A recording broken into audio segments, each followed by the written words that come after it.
As the room grows quiet, let your thoughts sail away. The night settles softly, and the past breathes in a slow, drifting hush. The earth warms with quiet stories waiting to be told, humming like a lullaby beneath your feet.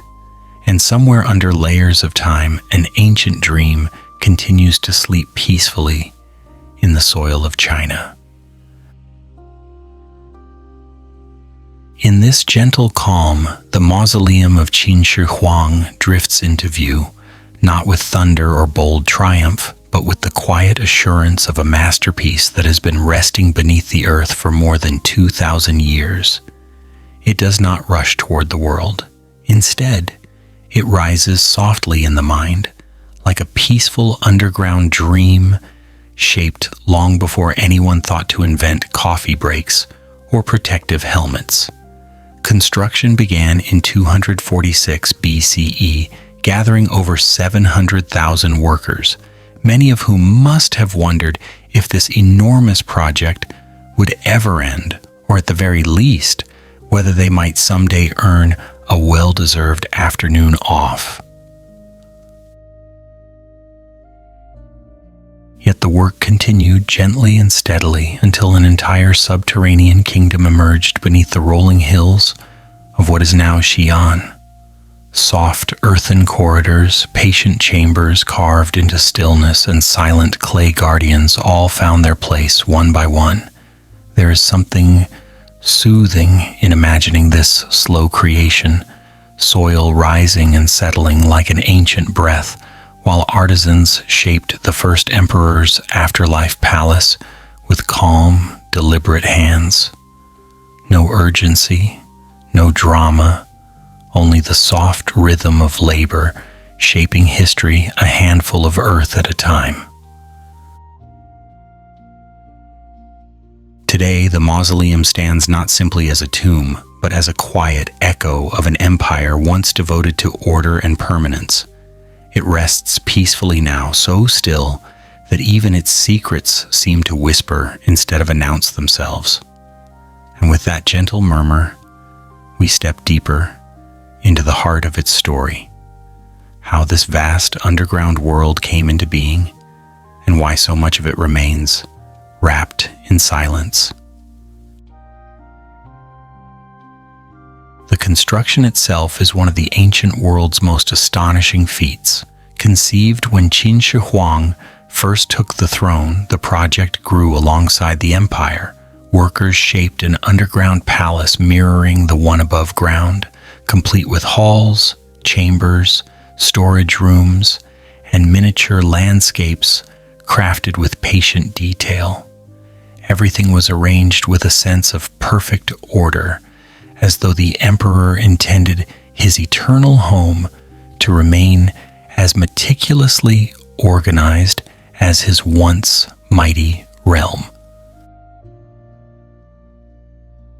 Artisans sculpted thousands of terracotta soldiers, each with distinct features, hairstyles, and armor.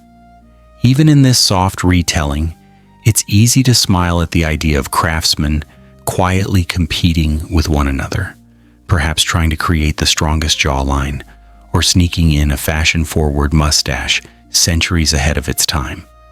These warriors, accompanied by clay horses, chariots, and bronze weapons, formed an eternal army meant to guard the emperor.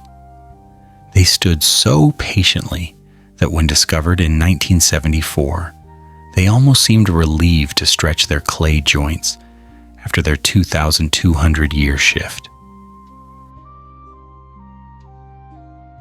Yet the greatest mysteries lie even deeper. The central chamber, believed to hold the emperor, remains sealed. Archaeologists proceed with caution, wary that exposing it might damage artifacts preserved in a delicate environment. Ancient writings describe rivers of mercury flowing like real waterways, and modern surveys indeed reveal unusually high mercury concentrations in the soil. Whether these shimmering rivers still lie within or not, The thought alone allows the imagination to drift along quietly, like floating down a calm, moonlit stream.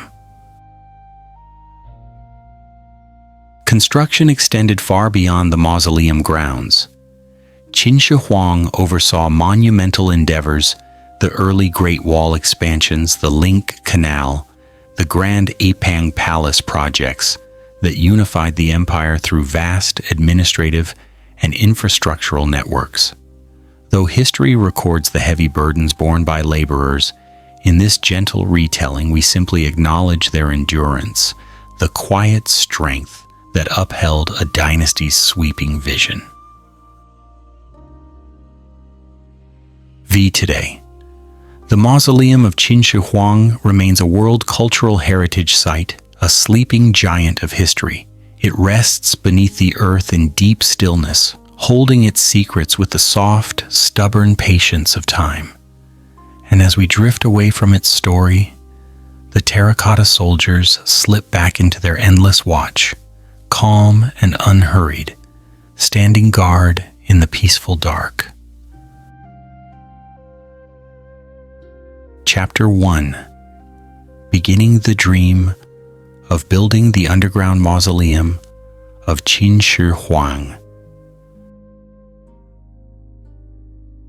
The night folds itself gently around the ancient world, smoothing its edges, softening its breath, and letting memory drift like a lantern floating down a slow-moving river. In this hushed, shimmering quiet, history does not arrive with noise or urgency. Instead, it glides forward as softly as silk, brushing against the skin. And somewhere beneath that serene curtain of time, a dream once took root quietly, steadily, patiently, waiting to be built beneath the earth itself. In the year 246 BCE, long before Qin Shi Huang unified the warring states, he was simply a young ruler named Ying Zheng, carrying the weight of ambition with the stillness of someone who already knew the world would eventually bend to the rhythm of his footsteps. He was not yet the first emperor, not yet a figure carved into the spine of history, but he already possessed a vision that would travel underground, settle into the soil, and become one of the most astonishing creations ever attempted by human hands. That vision was the mausoleum. Not a simple tomb, not a chamber of stone, but an entire subterranean kingdom mirroring the world above with such detail that even the unseen corners might feel familiar to the emperor in the afterlife. The idea came quietly, almost peacefully, as though it drifted into the young ruler's thoughts on a breeze. There were no dramatic proclamations or thunderous announcements, just a plan gently unfolding, one line at a time, on an ancient scroll lit by lamplight. To bring this dream to life, more than 700,000 workers were summoned, a number so large one might say it could have launched a respectable city, complete with bakeries, marketplaces, and probably at least one person who insisted he was too important to do manual labor. They came from different regions carrying tools, stories, and quiet hopes, joining a project so vast that no one could see its end, not even the emperor himself. Each day began not with urgency, but with a slow, gentle pattern that soon became the rhythm of the site. The tap, tap, tap of chisels against stone, the soft scrape of wooden shovels pulling through earth, the rustle of straw ropes shifting under the weight of timber, and in the distance the murmur of instructions blending into the chorus of labor. If one closed their eyes, it could almost sound like a cradle song, steady, repetitive, soothing. The work progressed layer by layer, moving downward as though the workers were peeling back the earth to reveal a world that had been waiting underneath. They created pits large enough to hold armies, corridors that wound like whispered thoughts, and chambers carved with care and patience. The soil rose and fell in gentle mounds, like the earth was breathing along with the workers. Artisans crafted the supporting structures, timber beams, cross braces, platforms, and framework. Each piece carefully placed, each joint carved so quietly that the wood itself seemed to sigh into position. In some corners, teams shaped miniature landscapes, ridges and valleys that echoed the geography of the empire. They pressed patterns into the dirt with calm precision, creating small mountains and tiny rivers with the same tenderness one might use to smooth a blanket over someone sleeping.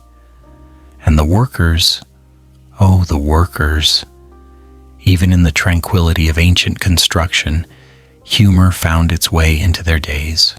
You can almost imagine two laborers leaning on their shovels after hours of digging. Do you think anyone will ever come down here? Probably not. So why are we making the ceiling look like clouds? Because someone up there decided even the afterlife needs decor. And then they would return to carving clouds that no living soul was expected to see. Meanwhile, deeper into the earth, plans grew more elaborate. This was no simple resting chamber. It was an underground palace filled with halls, rooms, hidden passages, and structures meant to recreate the imperial capital. The workers moved like waves flowing from one task to another, sculpting, building, shaping, digging. The mausoleum began to stretch outward as though it were breathing into the soil itself. One of the most remarkable undertakings within this vast dream was the creation of the Terracotta Army. While some teams carved chambers, others sat quietly at their workspaces, molding clay with gentle, practiced movements. A torso here, an arm there, a helmet sculpted with care, and then a face, not just any face, but a face with expression, personality, even a touch of attitude. Some soldiers looked stoic, some looked determined, some looked like they were contemplating whether their clay boots were comfortable enough for centuries of standing.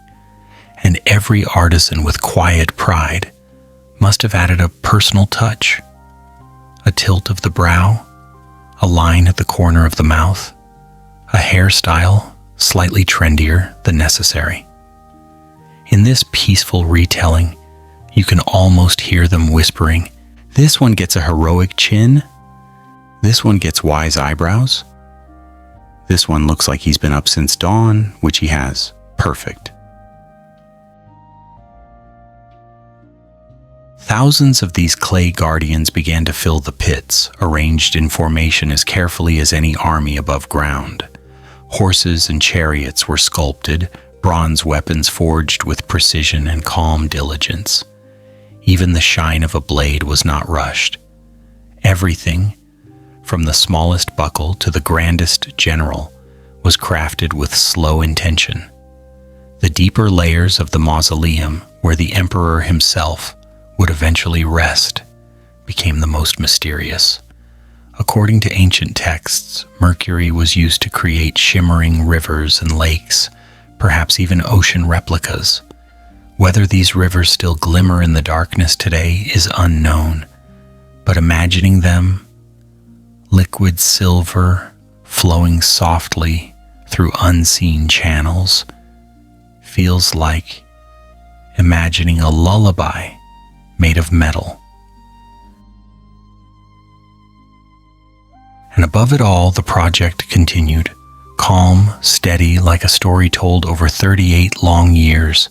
A lifetime of work for some, a generation-spanning dream for others, but always quiet, always deliberate, always guiding the earth into a new shape. The chapter of construction moved with the gentleness of water-carving stone, patient, persistent, inevitable. And by the time the final layers of soil were placed over the finished chambers, the dream had become real, an entire kingdom sleeping beneath the ground, waiting for time to unfold its story. As the years continued to pass, the dream beneath the soil did not shrink or fade. It grew, expanding like a quiet breath that filled the depths of the earth. The project, though monumental, maintained its gentle pace.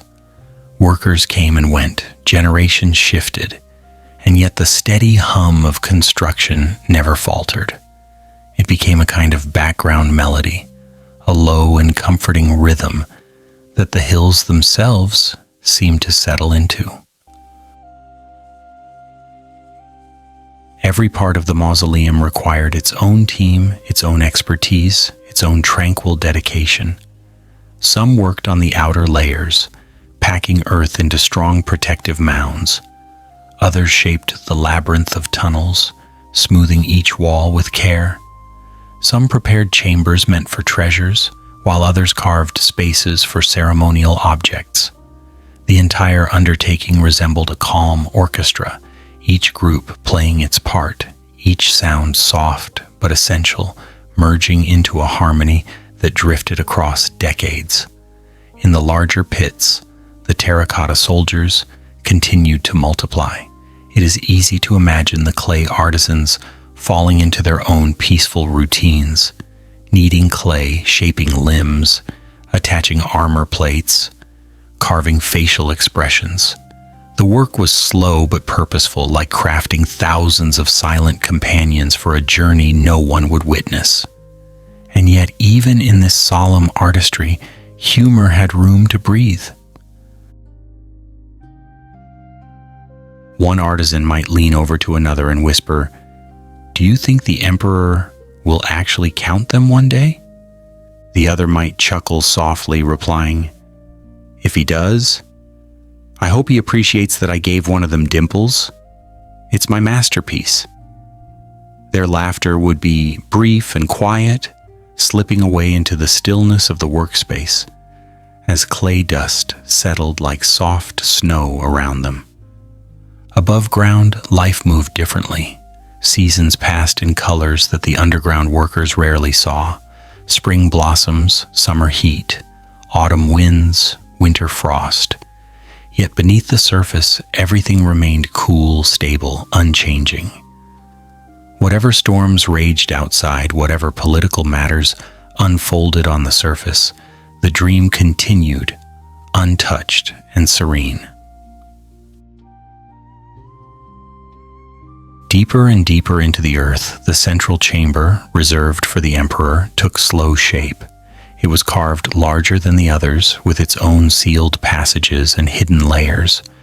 No one knows exactly what rests inside, though ancient writings give hints.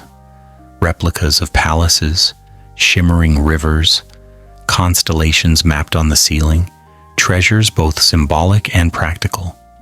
Workers placed materials with a quiet sense of duty, knowing that once sealed, no human would see their work again for thousands of years, if ever. Some of the builders may have wondered about it during their breaks. So now, what do you think it will look like when it's finished? Probably dark. True. And quiet. Also true. Maybe that's the point. And with that, their resting moment would pass, and they would return to smoothing stone or lowering beams into place, contributing to a chamber that would become one of the greatest archaeological mysteries in the world. The construction site did not remain isolated from the empire's broader ambitions. Qin Huang's reign was filled with building projects, canals, palaces, long walls stretching across mountains. These efforts connected regions, unified systems, and formed the early architecture of a centralized empire. Though demanding, They were also remarkable for their scale, leaving marks across the landscape that would endure long after the dynasty fell. The mausoleum, however, remained the deepest and most intimate of these creations, built not for display but for secrecy.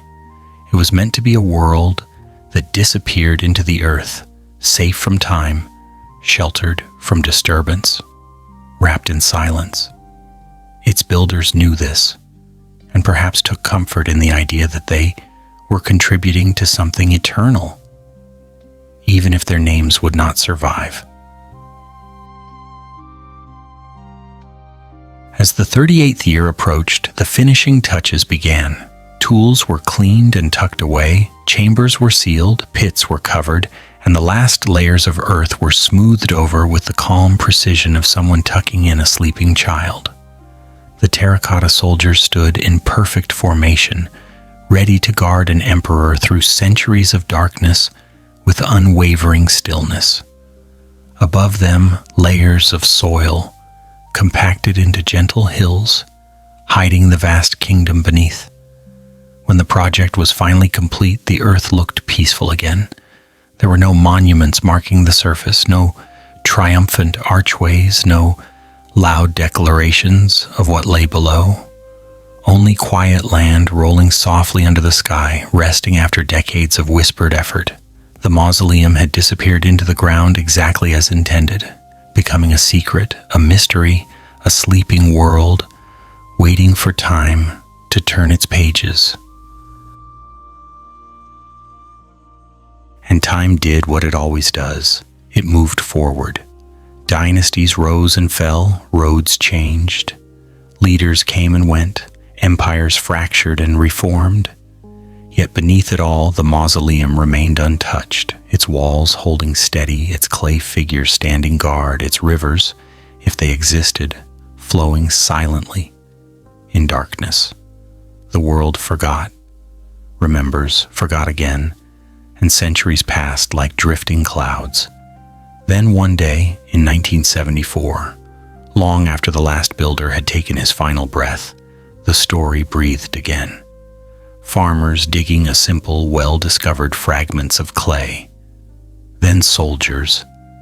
Then an entire army that had been standing patiently beneath the earth for over 2,000 years. It was as though the mausoleum whispered very softly, "I am still here." Even today, the central chamber remains sealed. Researchers stand above it with careful respect, aware that disturbance could damage its ancient contents. Advanced surveys detect traces of mercury, supporting the legends of shimmering underground rivers. But no doors have been opened. No lights have entered the chamber. The emperor continues to rest undisturbed, and the dream beneath the earth continues to sleep. And so chapter 1 closes with the same softness with which it began. A dream formed in silence, built in patience, filled with mystery, and laid to rest in the cool, gentle darkness of the earth. The mausoleum remains one of humanity's quietest triumphs, a world created beneath the world, peaceful, enduring, and waiting for the footsteps of time to decide when the next part of its story should be told. Chapter 2: The Underground Architecture. A palace sinking into shadow. The earth holds secrets the way the ocean holds its quiet tides, slowly, steadily, without hurry, without noise. Beneath the gentle hills of ancient Xi'an, beneath layers of soil that have been folded and refolded by the passing of time, there rests a palace carved not from marble or jade, but from stillness itself. It is a palace that breathes softly in darkness, a palace that was shaped with patience rather than spectacle. And of all the wonders created under the rule of Huang, this underground realm remains one of the most mesmerizing. When construction of the mausoleum began, the architects of the Qin dynasty did not simply imagine a tomb. They envisioned an entire world quietly lowered into the embrace of the earth, a world that mirrored life above, yet carried its own peaceful gravity. They planned halls and corridors, storage rooms and defense systems, grand chambers and narrow paths.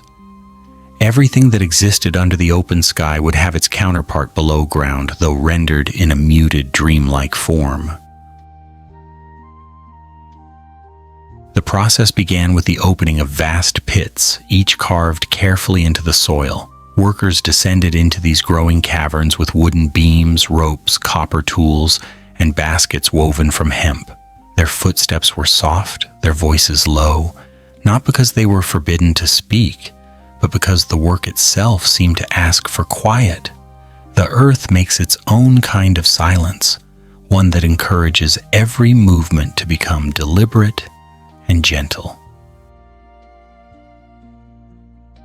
As tunnels deepened, wooden frames were installed to reinforce their walls. Thick beams were anchored into the soil, supporting the expanding structure like ribs in a massive, slumbering creature. Layers of packed earth were smoothed by hand, and mixtures of clay, sand, and fine gravel were applied like protective coats, preventing collapse and stabilizing the cavernous forms. In some areas, the workers applied multiple layers of plaster, each spread thinly and patiently, like a mother layering blankets over a child to keep them warm during a cold night. With every new chamber, the underground palace grew more intricate. Some rooms were designed to hold weapons and armor, others would contain food, tools, ceremonial items, and objects thought to accompany the emperor into the afterlife. Larger halls mimicked the spaces of courtly life, though without the chatter of ministers or the sound of silk robes brushing over polished floors. Instead, there was only the soft echo of workers adjusting beams, shifting stones, and smoothing surfaces. Even the ventilation systems, simple yet remarkably thoughtful, were incorporated with quiet precision. Small shafts were carved upward to allow air to flow in gentle currents. These openings were disguised on the surface, ensuring that the underground palace remained invisible to wandering eyes. In some ways, the entire design felt like a dream, carefully constructed, subtly hidden, and entirely self-contained. One might imagine the overseer walking through the half-finished corridors, lantern in hand, observing the progress with calm satisfaction. He might pause to adjust a beam or to praise a worker for the smoothness of a freshly plastered wall. In this Rungu version of events, he never barks orders. Instead, he speaks with a gentle hum, as if the air itself might bruise if handled too loudly. "Make the arch here a little softer," he might murmur. "Yes, soften the curve just a bit more. There. Perfect. The emperor will rest peacefully here." And the workers, with dust on their sleeves and calm in their breathing, would continue shaping this subdued kingdom. What makes this architectural feat so enchanting is not only its scale, but the stillness woven into its design. The deeper one travels into the imagined heart of the mausoleum, the quieter the world becomes. The air feels thicker, more patient, more ancient. Without sunlight or wind, without birdsong or passing footsteps, time begins to stretch and sway like a long, slow melody. Walking through such a place, even only in thought, is like wandering through a dream whose walls are made of earth, whose ceilings curve like the inside of a fossilized shell. It invites the imagination to drift. It invites the senses to soften. It invites the mind to fall into step with the gentle rhythm of history.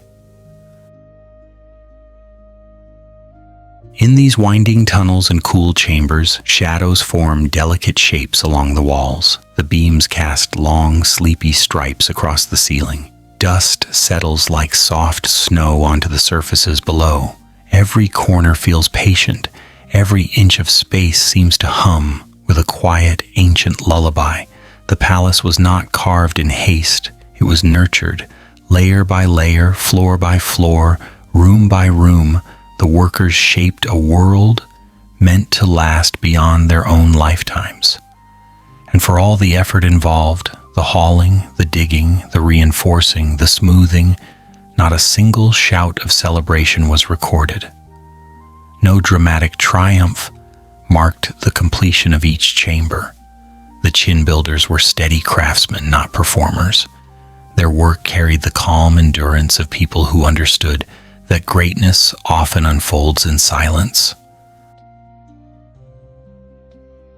Still, humor did occasionally find its place underground. One can imagine a carpenter examining a crooked beam and sighing, "Who tilted the earth today?" Or a plaster worker patting the wall lovingly and whispering, "Don't crack, you're doing great." Even the overseer might have cracked a tiny smile when a worker claimed, "This room looks so comfortable, maybe I'll move in." Such small moments do not survive in official records, yet they linger in the imagination, softening the edges of history with warmth.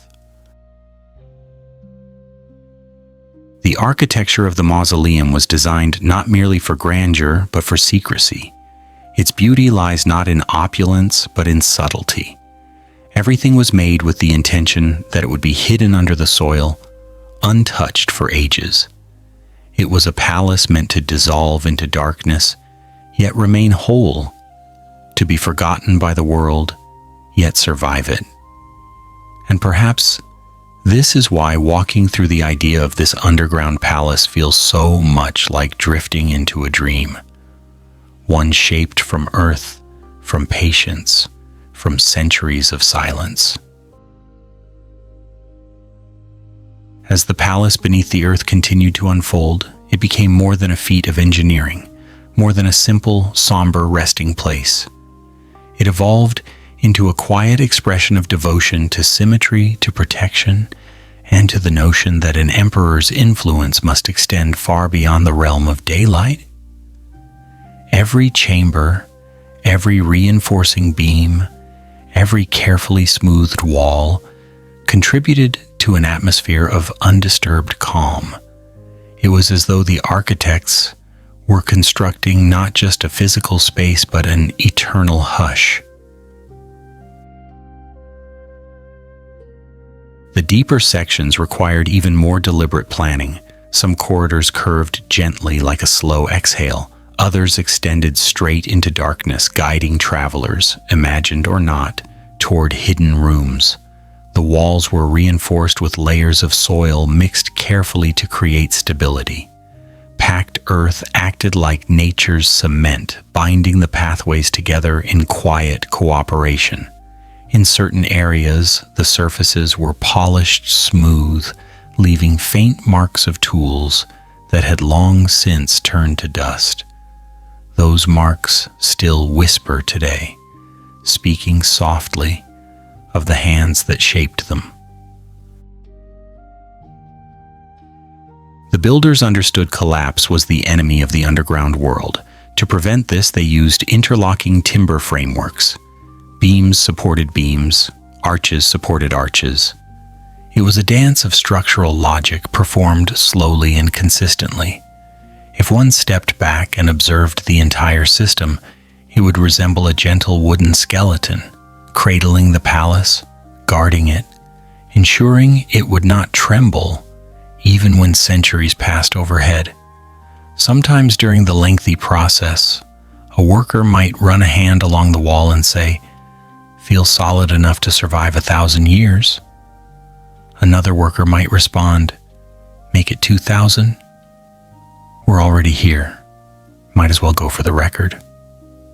and then they would return to their tasks with a small smile, their jokes dissolving into the underground air like candle smoke. Storage chambers were built next, each carefully proportioned. Some held ceremonial items meant to accompany the emperor. Others housed tools, vessels, and supplies, arranged with an almost meditative symmetry. The workers did not simply dump items into rooms, they placed them. They adjusted angles, corrected lines, stepped back, observed, and corrected again. The orderliness became part of the palace's identity, an architecture not only of earth and wood, but of intention. Defensive features were incorporated in subtle ways. Hidden doorways, narrow passages that would discourage intruders, designs that funneled movement. The Qin dynasty believed in strategy, in structure, in thoughtful preparation. Even underground, these values remained. Yet none of these defensive elements felt harsh. They blended into the gentle flow of the architecture, like shadows blending into dusk. Meanwhile, the palace's main hall, the symbolic center of this subterranean world, was taking shape. It was larger than the others, its ceiling supported by thick beams set deep into the earth. Lanterns likely flickered in the hands of workers as they polished the floors, smoothed the walls, and ensured that every corner felt dignified. Even without paintings or grand decorations, the space held a sense of quiet authority. It was meant not for gatherings or ceremonies, but for stillness. And stillness it received. If one were to stand there during construction, hearing nothing but soft footsteps and muffled tool taps, one might mistakenly believe the world above had disappeared entirely. The silence was that complete. It wrapped around the workers like a blanket, comforting some, unnerving others. But most grew used to it. They moved in and out of large halls with the composure of monks tending an eternal garden. Ventilation shafts continued to be carved toward the surface, disguised cleverly so that no one would suspect their purpose. These shafts allowed gentle streams of air to drift through the palace, preventing stagnation. Occasionally, a breeze would slip downward, surprising a laborer who might pause and say, "Ah, the outside world still remembers us." Then they would continue stacking stones or smoothing beams, reassured that the sky was still somewhere above. Elsewhere in the palace, artisans carved niches and recesses into the walls. Some were decorative, some served functional roles. None were extravagant because the palace's beauty lay not in ornamentation but in the harmony of its shapes. Curving ceilings softened the oppressive potential of underground architecture. Rounded corners reduced the harshness of shadows. Every feature contributed to a dreamlike sensation, as though the palace existed not in soil, but in the gently closing eyes of someone drifting toward sleep. The deeper chambers, reserved for the most sacred purposes, carried an even more dreamlike atmosphere. Here the workers treaded lightly, whispering instead of speaking, aware that they were shaping spaces meant to hold the heart of the entire project. They reinforced these rooms with extra layers of clay and plaster. They smoothed floors until they resembled quiet lakes. They carved niches for objects meant to accompany the emperor.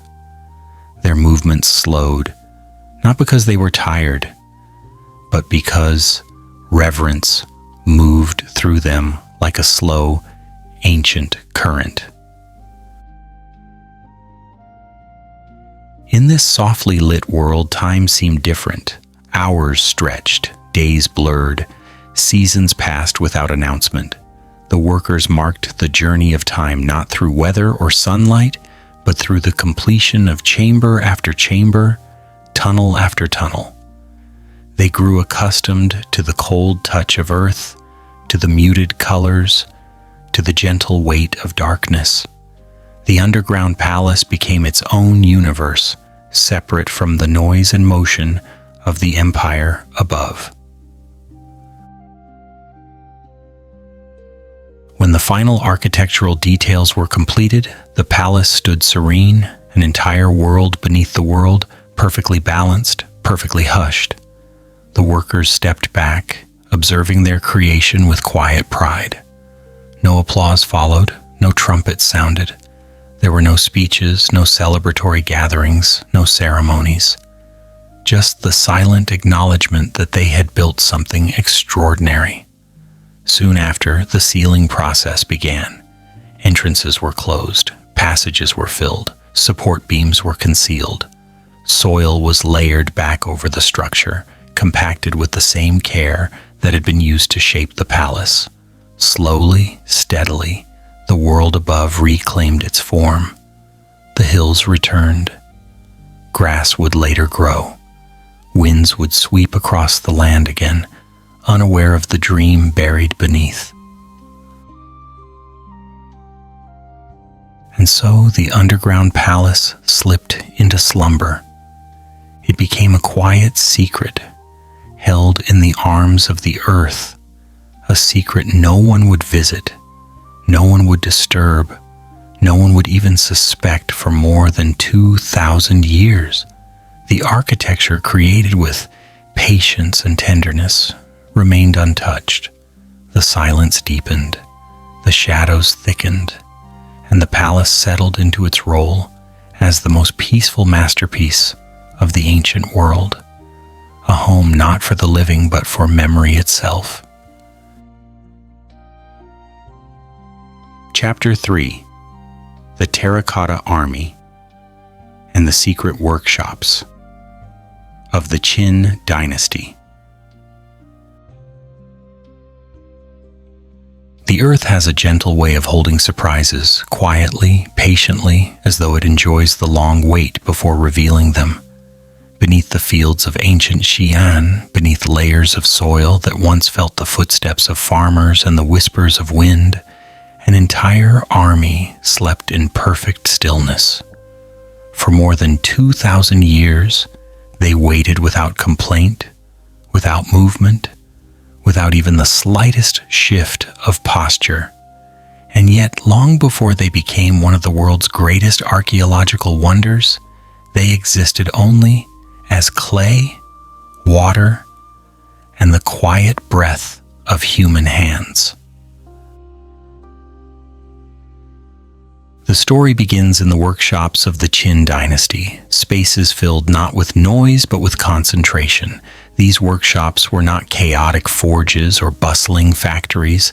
Instead, they resembled calm studios where artisans shaped history one handful of clay at a time. The workers there were not warriors, and yet they created warriors. They did not march, but they built an army that would stand longer than any army of flesh and bone. Each artisan carried a task, and each task carried a quiet rhythm that made its way into the clay. Imagine entering one of these secret workshops. The air is cool and faintly dusty, the light is soft, perhaps drifting in through gaps in the wooden roof. Rows of clay torsos stand like half-finished thoughts. Limbs rest on wooden shelves, waiting patiently to be attached. Tools lie neatly arranged, carving knives, smoothing stones, brushes for adding final details. Nothing is rushed here. Everything moves with the slow, steady comfort of ancient craftsmanship. An artisan needs a block of clay, pressing gently with the palms, folding it inward again and again. Another shapes fingers, adjusting their curve with a care one might reserve for tuning a delicate instrument. A third carefully etches the lines of armor, ridge by ridge, scale by scale, until the clay seems almost ready to breathe. Though they rarely speak, there is a subdued harmony between them, like three instruments playing different notes of the same lullaby. And there, among them, stands the beginning of an army. The Qin wanted precision and loyalty, and the artisans delivered both, though in their own quiet, humorous way. Some workers joked softly that these soldiers would be the most obedient in history. "They won't run," one whispered. "They won't argue," said another. "They won't even ask for lunch breaks." The workers chuckled, though the laughter was gentle, fading into the stillness like fading echoes in a cave. As the figures grew, the workshops filled with shapes, torsos lined in rows, heads placed in trays, arms arranged like sleeping branches. Nothing about the process was hurried. Every soldier was sculpted individually. No two faces were alike. Some had sharp cheekbones, some had round ones, some wore calm expressions. Others looked as though they were contemplating the meaning of existence, or perhaps wondering politely how long they were expected to stand once completed. One can imagine an artisan stepping back from his latest creation, tilting his head thoughtfully. He might whisper, "This one looks wise." Another artisan would glance over. "He looks sleepy." "Same thing," the first replies with a tiny smile, and the clay soldier, of course, offers no comment. The workshops were places of soft industry. There was no shouting, no frantic activity, no clashing of metal. Instead, there was only the quiet choreography of creation, mixing clay, molding shapes, attaching limbs, carving details, smoothing surfaces, adding armor, adjusting posture. Over time, thousands of soldiers took form, infantrymen, archers, charioteers, generals, all crafted with the patience of a world long accustomed to working with earth. Some artisans specialized in heads alone. They sculpted expressions with fine tools and delicate pressure. Brows were shaped to express calm authority. Eyes were placed with symmetrical care. Lips were carved with the slightest upward curve or downward calmness. Hair was styled into knots, braids, or warrior top knots. The artisans had likely never intended humor in these expressions, yet thousands of years later, some soldiers appear faintly amused, as though they know a joke the world has forgotten. Other artisans focused solely on armor. They carved plates and straps, grids and folds. They chiseled patterns into clay that would survive fires hot enough to harden the figures into stone-like resilience. The armor was not merely decorative, it was precise, showing the careful hierarchy of the Qin military. Generals wore heavier, more intricate armor. Archers had lighter, more flexible designs. One can almost imagine the artisans whispering, "This armor should reflect authority. Make it impressive, but let him still look comfortable for the next 2,000 years." Then there were the artisans who crafted horses, elegant creatures with strong necks and gentle, alert faces. Their ears pointed forward as though listening for orders that would never come. Their bodies were shaped with smooth contours, their legs firm, their tails sculpted in simple arcs. Even now, when modern visitors stand before them, the horses appear ready to breathe, ready to stamp the ground, ready to trot silently into eternity. The work did not end with sculpting. Once the clay warriors were assembled, they were fired in kilns, large ovens that glowed with heat. The flames hardened the clay, locking the warriors into their eternal forms. The firing process produced quiet pops and cracks, sounds the artisans listened to carefully. It was their way of knowing whether the clay remained whole or needed revision. In our soft retelling, a worker might lean close to the kiln and murmur, "Hold together, friend. You've come this far." After firing, warriors were painted in brilliant colors: reds, blacks, blues, purples, greens. Today, only traces of pigment remain, faint whispers of the vibrancy they once displayed. But at the time of creation, the army must have looked unbelievably alive, a formation of bright, fresh, newly painted guardians. The colors were so vivid that the soldiers might have resembled a theater troupe, preparing for a grand performance, silent but filled with character. And all the while, above ground, the world went on. Seasons passed, rain fell, crops grew, wars were fought, rulers changed. But below ground, in the cool quiet of the workshops, the army grew daily, steadily, peacefully. Thousands of figures emerged, each one shaped by hands that moved with the serenity of deep purpose. When at last the warriors were completed and arranged in their underground formations, the effect must have been breathtaking.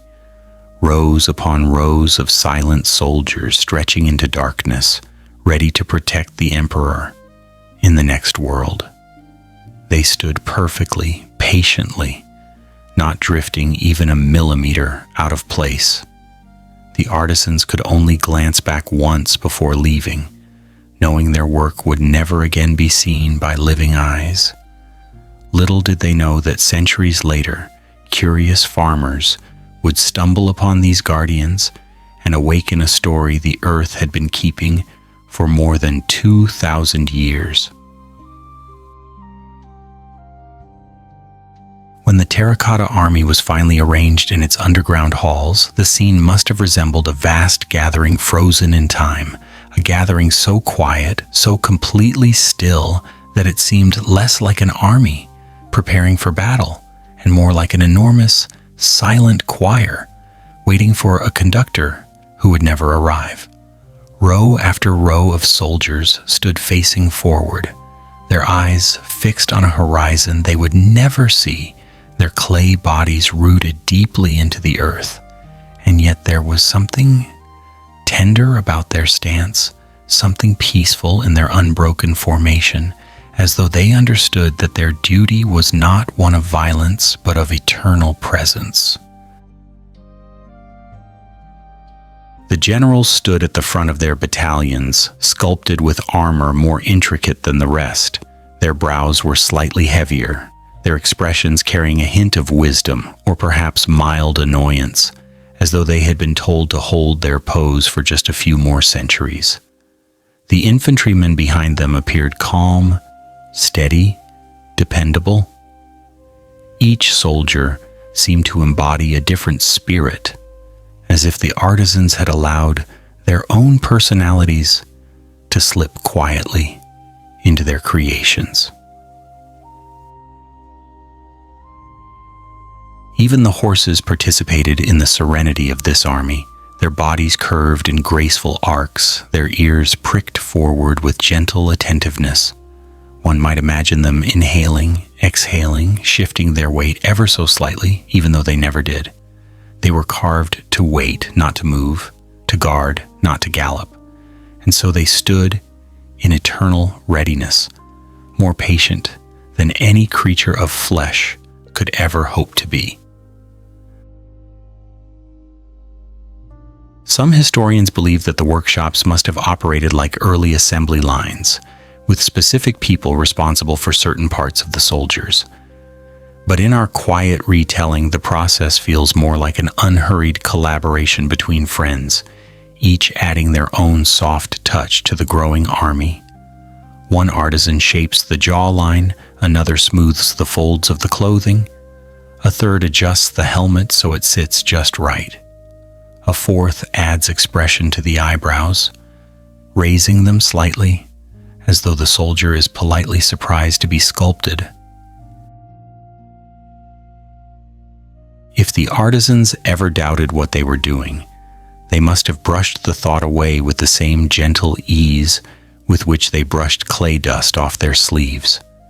The emperor had commanded an eternal guard, and they would provide it, not through violence, but through craftsmanship, not with swords drawn, but with clay molded in silence.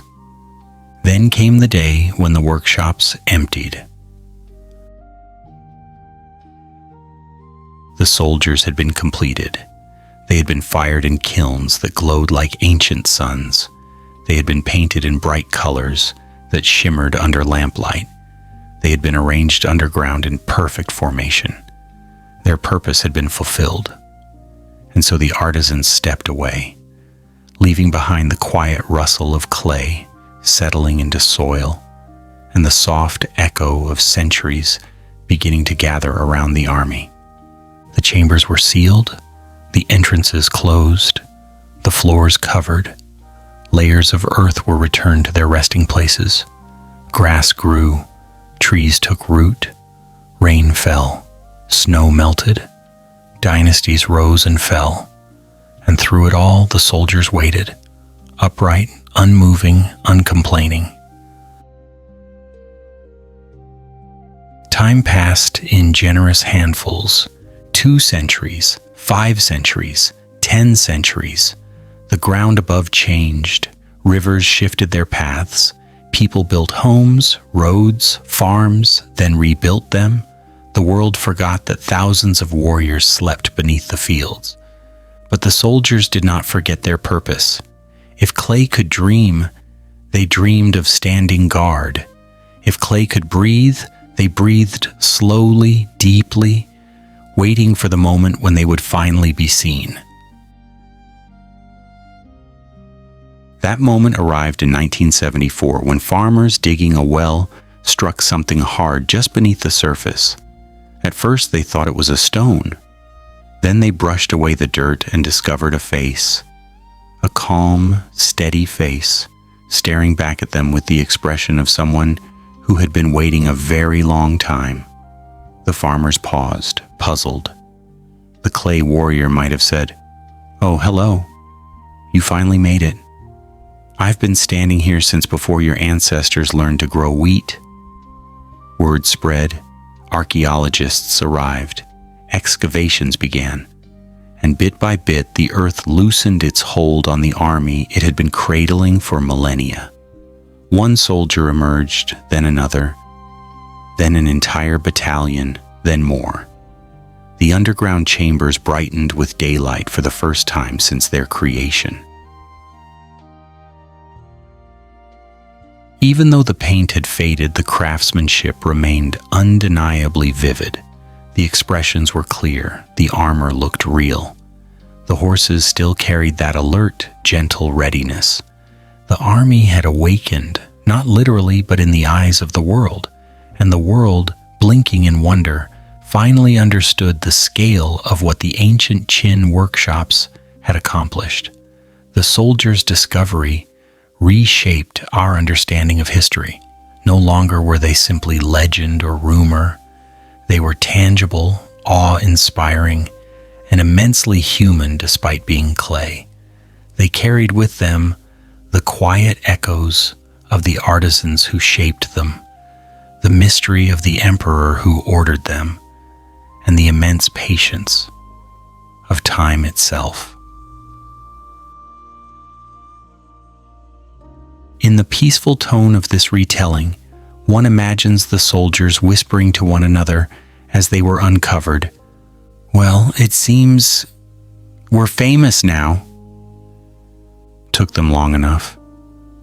At least we didn't move an inch. That was the assignment.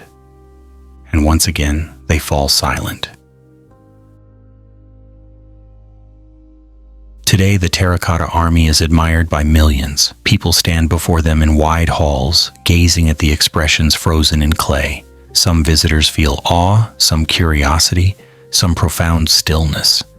And although the warriors do not speak, they seem to radiate a soothing presence, one shaped by centuries of waiting in the dark, one that comforts as much as it astonishes. They remain, as always, the most disciplined army in history. No battles fought, no steps taken, no orders shouted, only unwavering calm. In this lullaby-like chapter, they stand not as symbols of war, but as symbols of patience, devotion, and the quiet artistry of a world long past.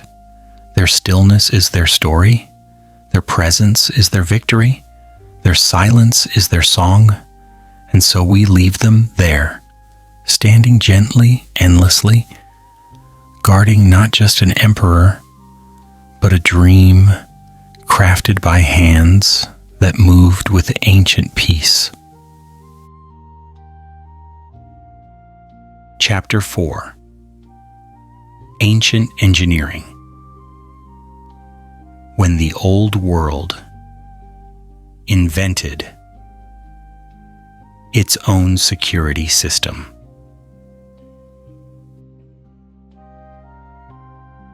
The deeper we travel into the tale of Qin Shi Huang's subterranean realm, the more we realize that the ancient world, though quiet and dust-covered in the imagination of modern minds, was far more clever and far more inventive than it often receives credit for.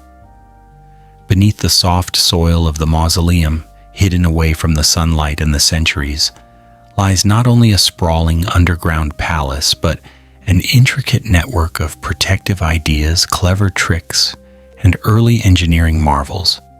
It is almost as if the builders whispered to themselves, if we are to craft a world for eternity, we must also find ways to protect it for eternity.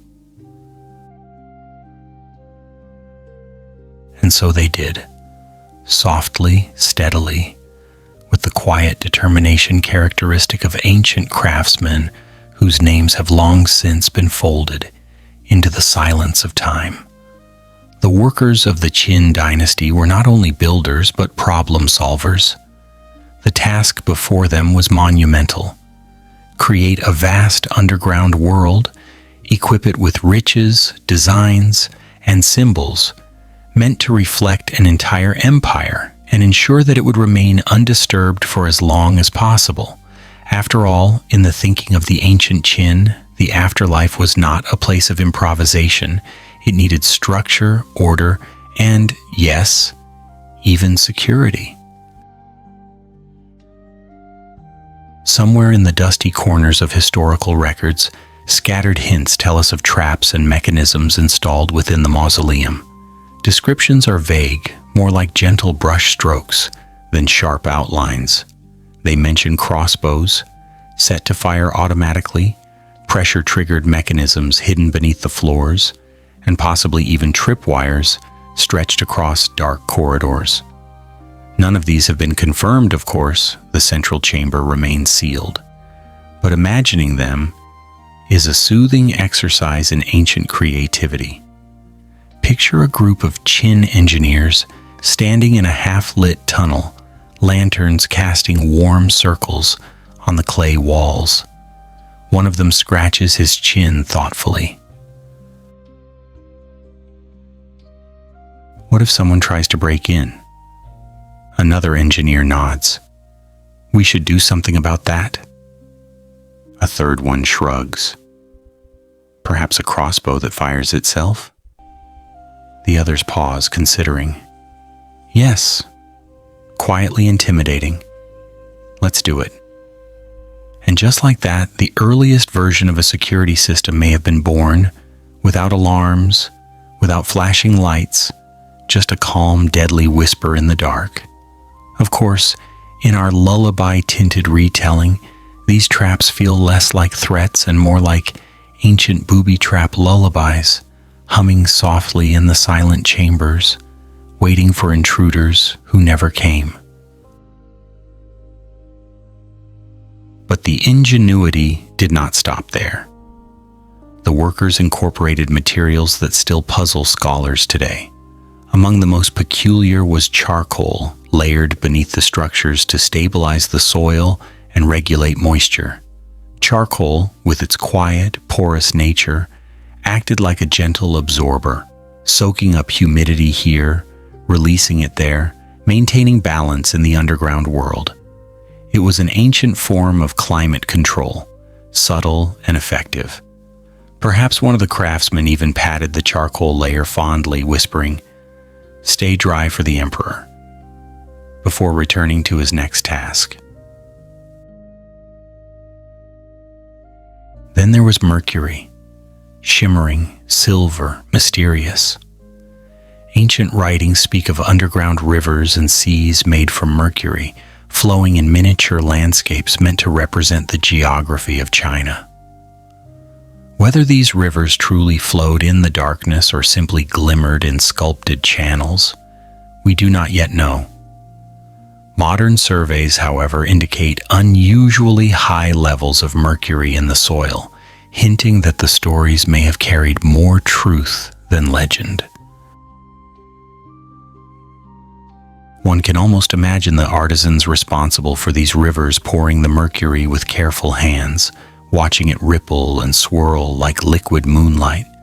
Perhaps one of them leaned toward another and whispered softly, "If this leaks, future archaeologists will really have questions." The other artisan, brushing clay from his sleeve, might have chuckled quietly. Let them wonder. That's part of the fun. Beyond these unusual materials, the sheer logistics of construction remain a gentle mystery. How did the workers transport such massive quantities of stone, timber, clay, bronze, and pigments? How did they coordinate teams spread over such a wide and complex underground landscape? How did they ensure stability, airflow, and safety for the tens of thousands of people working below ground?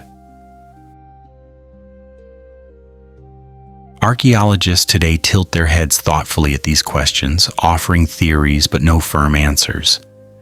And in the soft-spoken version of this tale, we simply accept that ancient people had ancient methods, steady, patient, effective.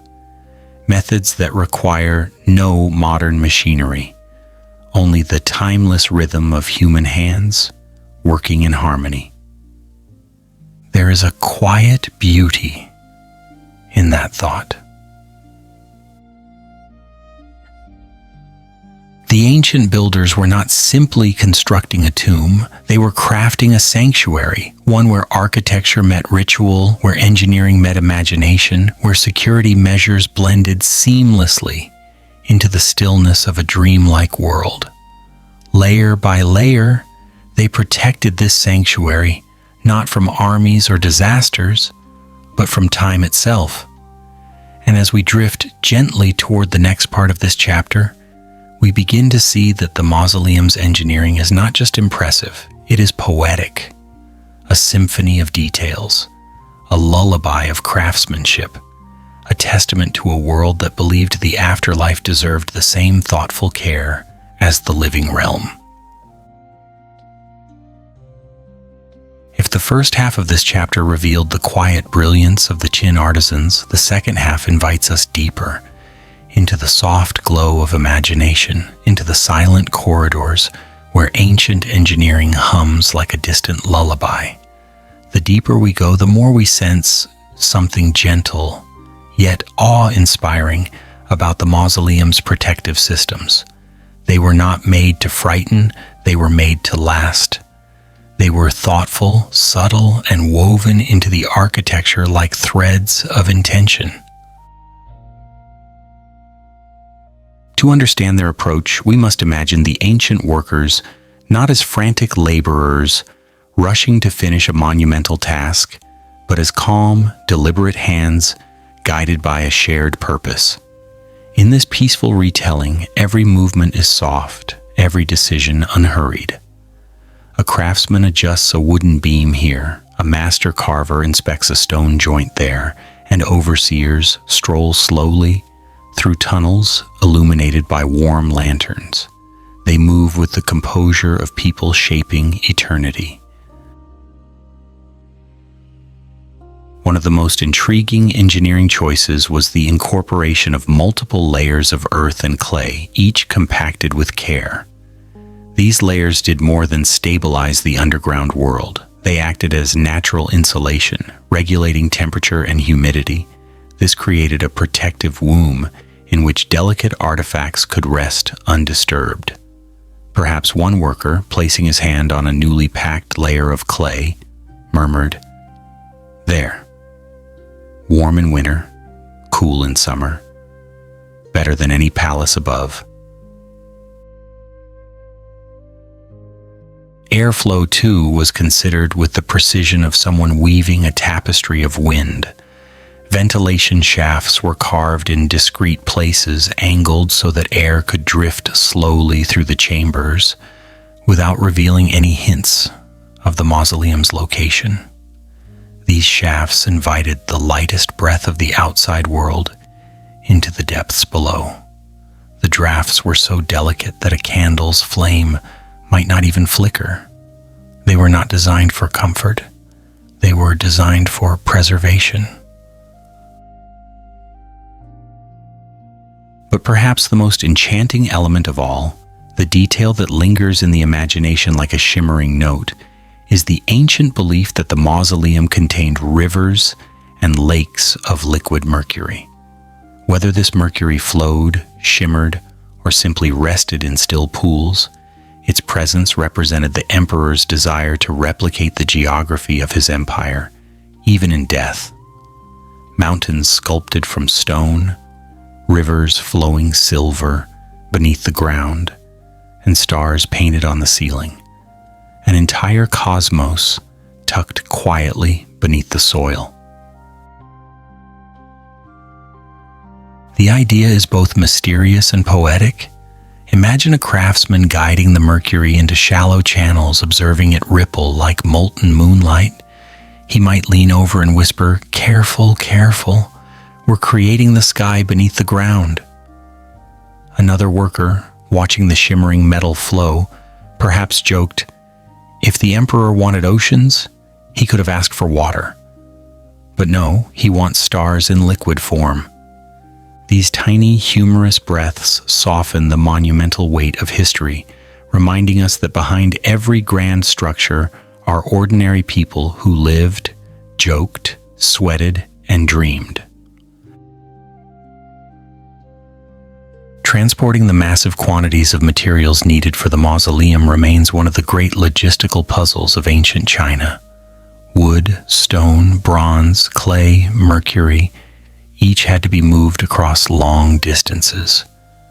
And while we may imagine elaborate mechanisms, pulleys, or animal teams working tirelessly, the truth might have been far simpler. Endless human hands, moving one piece at a time with patience stretching across the years, like a calm sea. Archaeologists often tilt their heads when discussing this transportation challenge. How did they do it? They ask aloud. In our peaceful retelling, the answer is simple and soothing. They did it slowly. They did it rhythmically. They did it with the type of teamwork that comes not from urgency, but from a shared belief that the emperor's resting place deserved their full devotion. When the final defensive features of the mausoleum were completed, the workers stepped back from their creations with a quiet satisfaction. Trip mechanisms were tested, if they truly existed at all, with slow, cautious gestures. Pressure plates, if present, would have been covered with dirt and camouflaged into their surroundings. Crossbow mechanisms, should they have ever been installed, would have been anchored tightly into the door frames. Everything was subtle, silent, nearly invisible.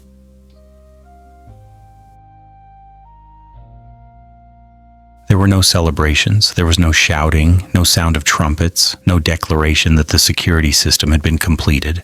Instead, there was only a serene pause, workers sitting on stones or leaning against wooden beams, taking a moment to feel the softness of the earth beneath their feet. the coolness of the underground air brushing against their skin. Maybe one worker broke the silence.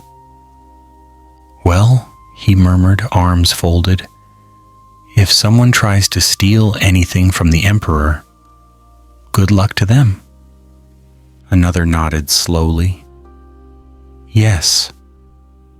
And after all this, I hope they at least appreciate the craftsmanship." Then they returned to their tasks, placing final layers of soil over entrances, smoothing surfaces until nothing remained visible. The mausoleum disappeared into darkness once more, carrying the secrets of its construction with it. Centuries passed. The traps, if they existed, waited patiently. The mercury rivers, if they flowed, rested in shimmering stillness. The charcoal layers, if intentional, balanced the moisture like a quiet guardian. And the walls strengthened themselves with time, settling deeper into the earth's embrace. The builders had succeeded. Their engineering was subtle, gentle, persistent. Nothing flashy, nothing loud, just enduring. In the modern world, archaeologists hover around the mausoleum with great caution. They take readings, run tests, scan the ground, nod thoughtfully, and then step back. "We must not rush," they say softly, echoing the same patience the ancient workers embodied. "We must wait for the right moment." And so the central chamber remains sealed. It sleeps. It dreams. It keeps its secrets wrapped in layers of earth and ingenuity. It is protected not only by ancient engineering, but by the world's quiet respect. As we close this chapter, we feel the soothing presence of that ancient wisdom. We sense the lullaby woven into the clay and stone. We hear the gentle footsteps of craftsmen who worked without hurry. And we smile, because in their serene, deliberate way, they created something not merely secure, but timeless. A reminder whispered softly through the centuries. The ancients had their ways, and sometimes their ways were extraordinary. Chapter 5. The Mysterious Core, a door that has stayed closed for over 2,200 years. There's a kind of quiet that only the ancient world can produce, a quiet so deep, so patient, so perfectly settled that it seems to breathe in slow, steady rhythms beneath the soil. It is within this quiet that the central chamber of Qin Huang's mausoleum has slept for more than 2,000 years, undisturbed, untouched, and wrapped in secrecy as gently as a child swaddled in silk. While the outer pits and vast underground complexes have revealed terracotta soldiers, bronze treasures, clay musicians, and countless hints of the empire's imagination, the very heart of the mausoleum remains sealed, almost shyly so, as if it prefers to continue dreaming rather than awaken.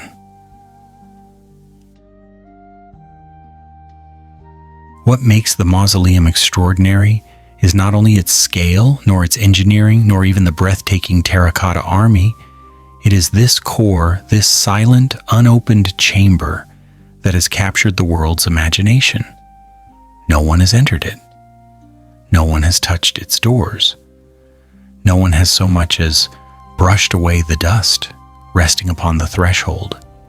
The chamber lies beneath the earth like an ancient secret, cupped in gentle hands, and for more than 2,200 years, it has asked for nothing but stillness. Archaeologists, with all their modern tools and careful methods, have chosen to leave it untouched. They stand above the chamber like guardians of a sleeping dream, understanding that the modern world is not yet ready, not technologically, not conservationally, not spiritually, to open what the ancients sealed with such deliberate intention. In a way, this respect becomes its own kind of lullaby, a reassurance whispered into the soil. Rest a little longer. We will not disturb you.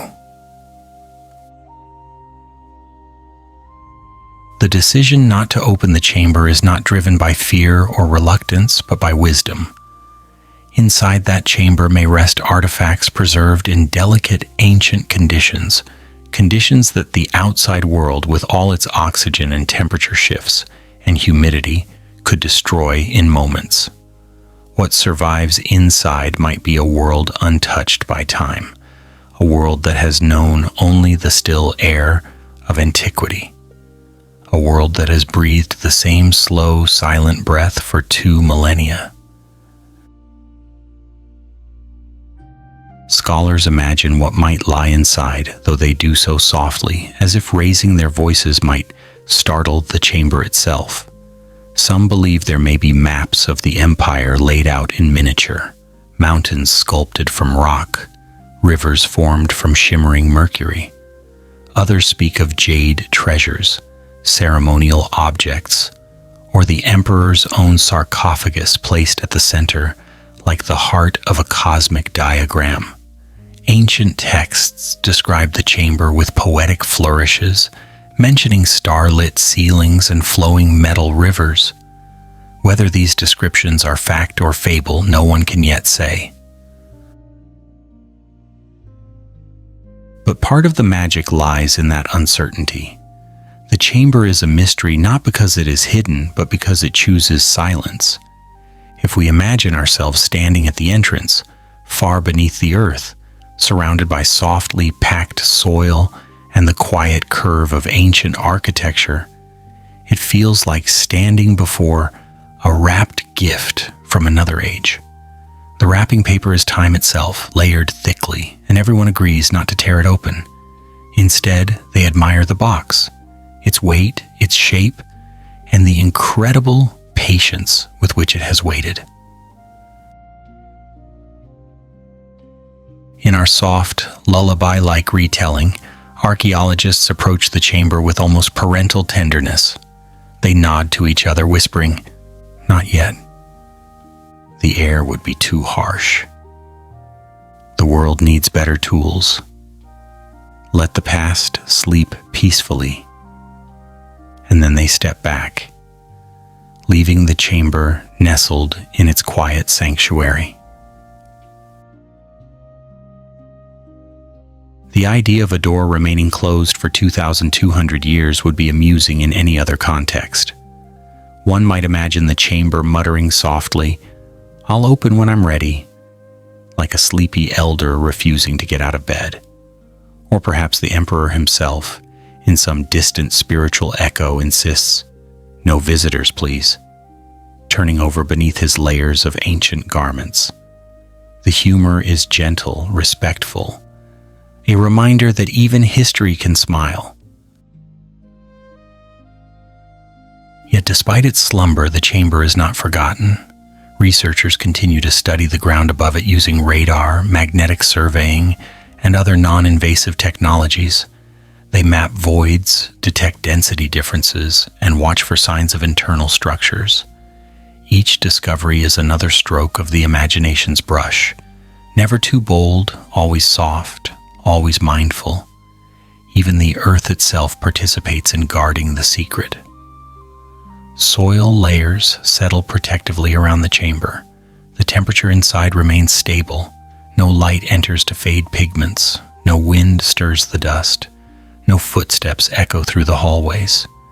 Time is present, but it moves so slowly that it feels like a gentle sigh. Some might call it preservation.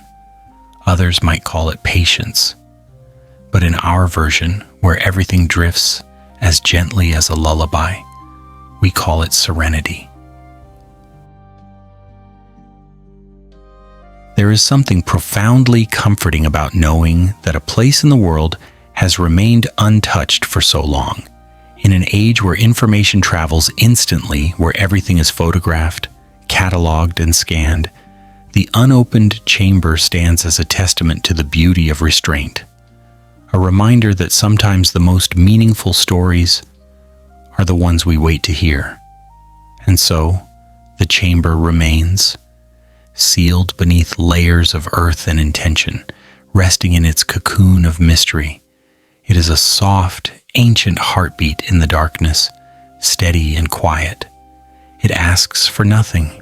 It offers nothing. And yet, in its silence, it tells the world everything it needs to know about patience, respect, and the enduring whisper of history. As we prepare to drift deeper into this chapter, we carry with us the gentle knowledge that some doors do not need to open right away. Some secrets bloom slowly, some stories belong to the future, and some chambers, especially those built by emperors with grand dreams, prefer to sleep just a little longer. As we drift deeper into the quiet heart of this legend, the unopened chamber begins to feel less like a historical curiosity and more like a gentle reminder that not everything in life must be unveiled at once. Some secrets prefer to stay nestled in their warm, earthy cocoons. Some stories need time, centuries even, to ripen before they are ready to be shared. And the central chamber of Qin Shi Huang's mausoleum is perhaps the greatest example of this quiet, patient storytelling. The world has changed dramatically since the chamber was sealed. Dynasties have risen and fallen like waves brushing ashore. Kingdoms have clashed, borders have blurred, languages have evolved, and empires have dissolved into memories. Yet through all of this, the chamber has remained untouched, unbothered, unwavering in its commitment to slumber. It has watched the world's transformations from beneath the soil, listening to the distant hum of history without once stirring.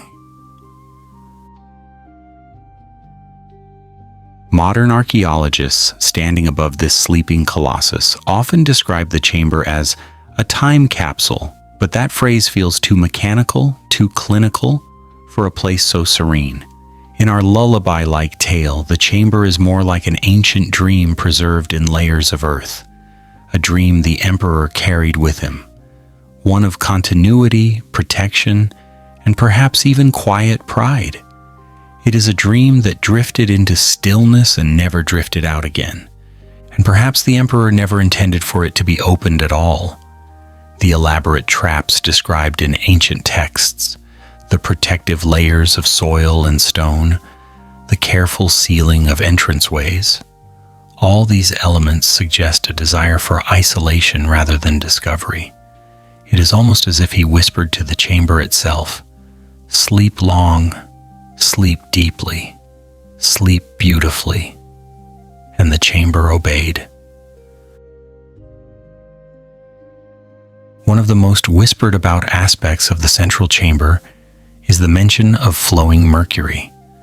Ancient historian Xi'an wrote of rivers and seas within the chamber made from shimmering mercury to represent the geography of the empire.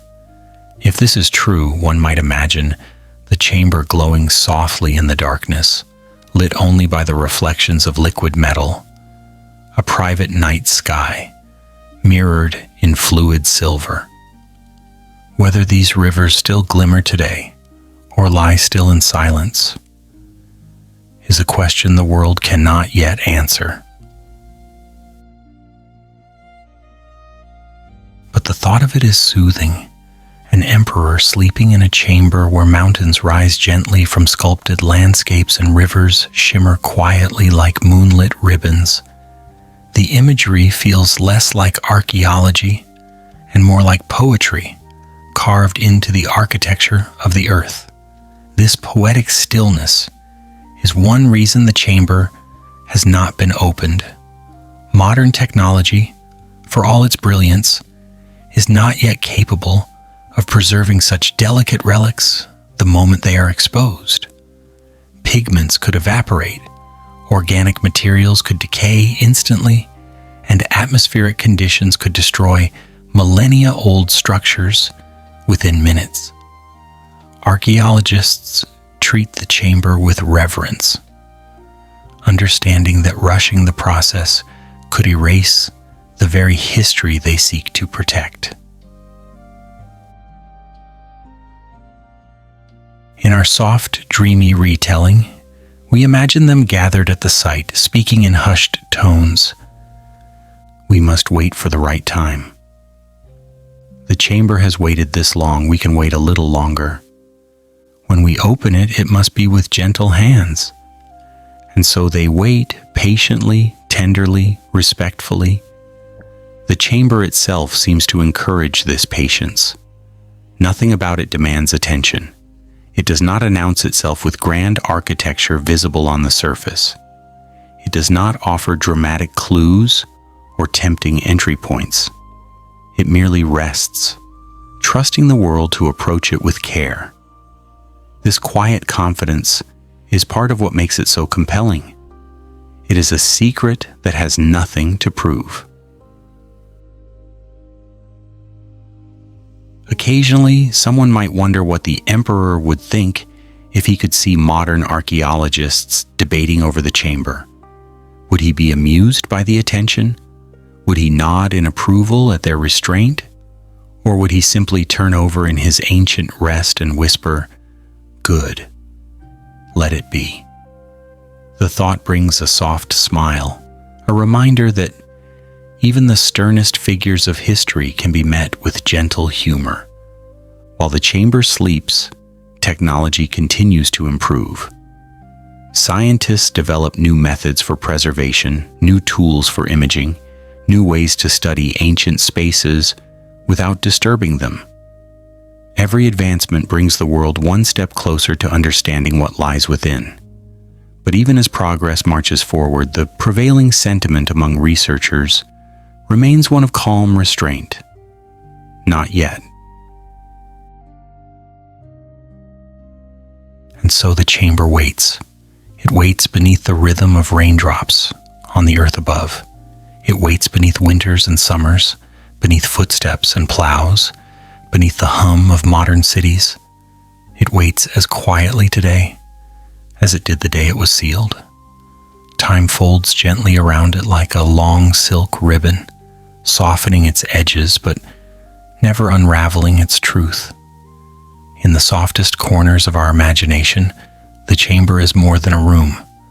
It is a lullaby preserved in architecture, a whisper of an emperor's hope, a cradle of stories not yet ready to be sung. And in this gentle frame, its unopened door is not a barrier. It is a promise of knowledge, wonder, and beauty, waiting to arrive when the world grows wise enough to receive it. As this chapter drifts to a close, we are left not with frustration at what we cannot see, but with gratitude for what remains untouched. There is solace in knowing that somewhere beneath the earth, a chamber sleeps in perfect peace. A reminder that not all mysteries demand haste, and not all treasures need to be revealed. Some can remain in the quiet. Some can linger in the dark. Some can wait, dreaming softly beneath the soil until the time is right. And when that day comes, the chamber will open not with noise, but with the same softness that created it, welcoming the world into a dream that began more than 2,200 years ago. Chapter 6. The Gentle Mysteries. Within ancient texts and soft-spoken speculations. There are secrets that shout, secrets that whisper, and secrets that simply rest, floating quietly in the space between history and imagination. The mysteries surrounding Qin Shi Huang's mausoleum belong to this last category, drifting softly like dust motes suspended in a sunbeam, never rushing to reveal themselves, never insisting on being solved. Instead, they linger in a peaceful balance, the perfect tension between known and unknown, where curiosity stirs just gently enough to make the heart lean closer without ever disturbing the stillness of the tale. Ancient texts written by scholars whose words have traveled across dynasties like drifting echoes provide our earliest glimpses into what might lie inside the emperor's sealed chamber. These descriptions are never loud or precise. They are painted in poetic strokes, allowing the imagination plenty of room to breathe. The writings mention flowing seas and winding rivers made not of water, but of shimmering mercury, liquid silver that glimmers with the softness of moonlight. They speak of palaces recreated underground, of treasures arranged in careful harmony, of architectural features meant to represent mountains, valleys, and even the night sky. It is said that the ceiling may have once been adorned with constellations, stars scattered in patterns mirroring the heavens. One might imagine craftsmen gently placing each symbol as if decorating the sky itself, whispering to each other, "Careful, that one is the Northern Dipper. Don't let it slip." And perhaps another worker, with humor as soft as silk, replied, "I think the emperor prefers his stars perfectly aligned." No pressure, of course. Whether these writings describe reality or simply reflect the poetic imagination of historians, no one can say for certain. And that uncertainty, rather than frustrating, feels soothing in its own way. The mystery is comfortable, like a blanket draped softly over ancient knowledge. It invites us closer but never demands that we tear it open. The beauty lies not in having all the answers, but in resting gently within the possibilities. Archaeologists approach these ancient hints with both fascination and restraint. They pore over the texts, trace the characters with their fingertips, and imagine the landscapes described within. They speak quietly about what might be true, what might be exaggerated, and what might belong entirely to myth. Yet even in their speculation, there is tenderness. They know the chamber cannot yet be opened, and so they allow the written clues to fill the silence, like soft songs sung through paper and ink. It is the combination of potential truths and lingering uncertainty that makes the mausoleum one of the most captivating natural forbidden zones in archaeology. It is not forbidden by law nor by design. It is forbidden by time itself, by the gentle but firm hand of preservation. The earth, with all its patience, guards the chamber like an old friend who refuses to let anyone disturb the sleeper within. "Wait," the soil seems to say. "Not yet. Not now. Let the past rest a little longer." And so we wait. But while we wait, the world continues to imagine.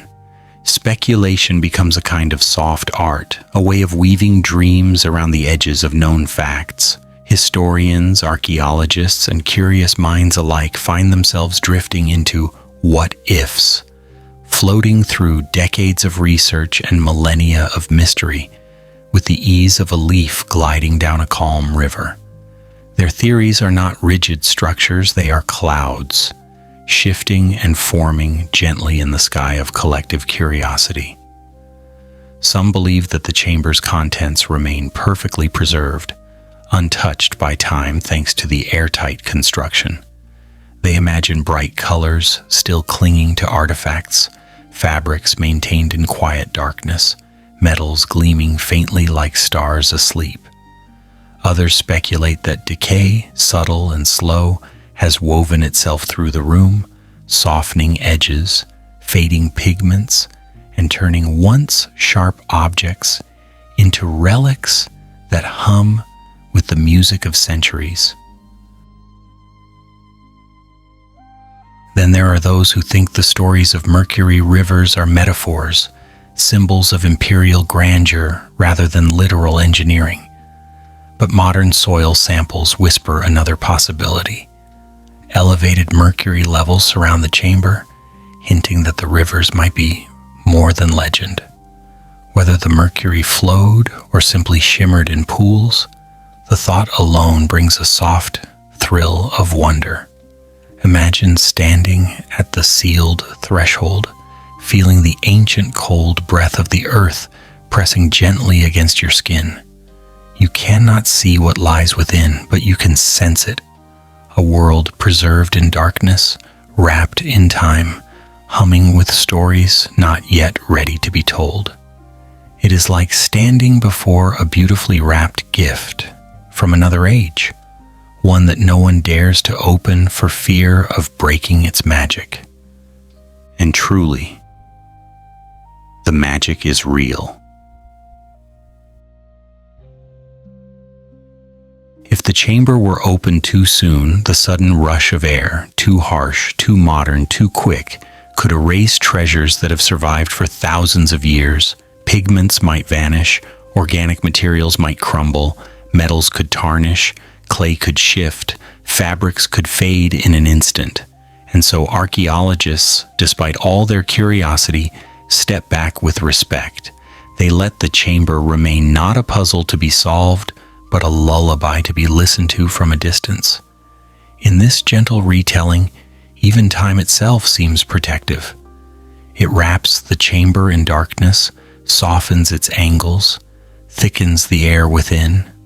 It preserves secrets like precious seeds tucked into the folds of ancient memory. And while the world spins above, busy, loud, eager, this hidden room remains calm, floating in the long night of history. Its silence is not emptiness. It is fullness yet to be revealed. Its mystery is not withholding. It is nurturing. Its unopened door is not a barrier. It is a promise.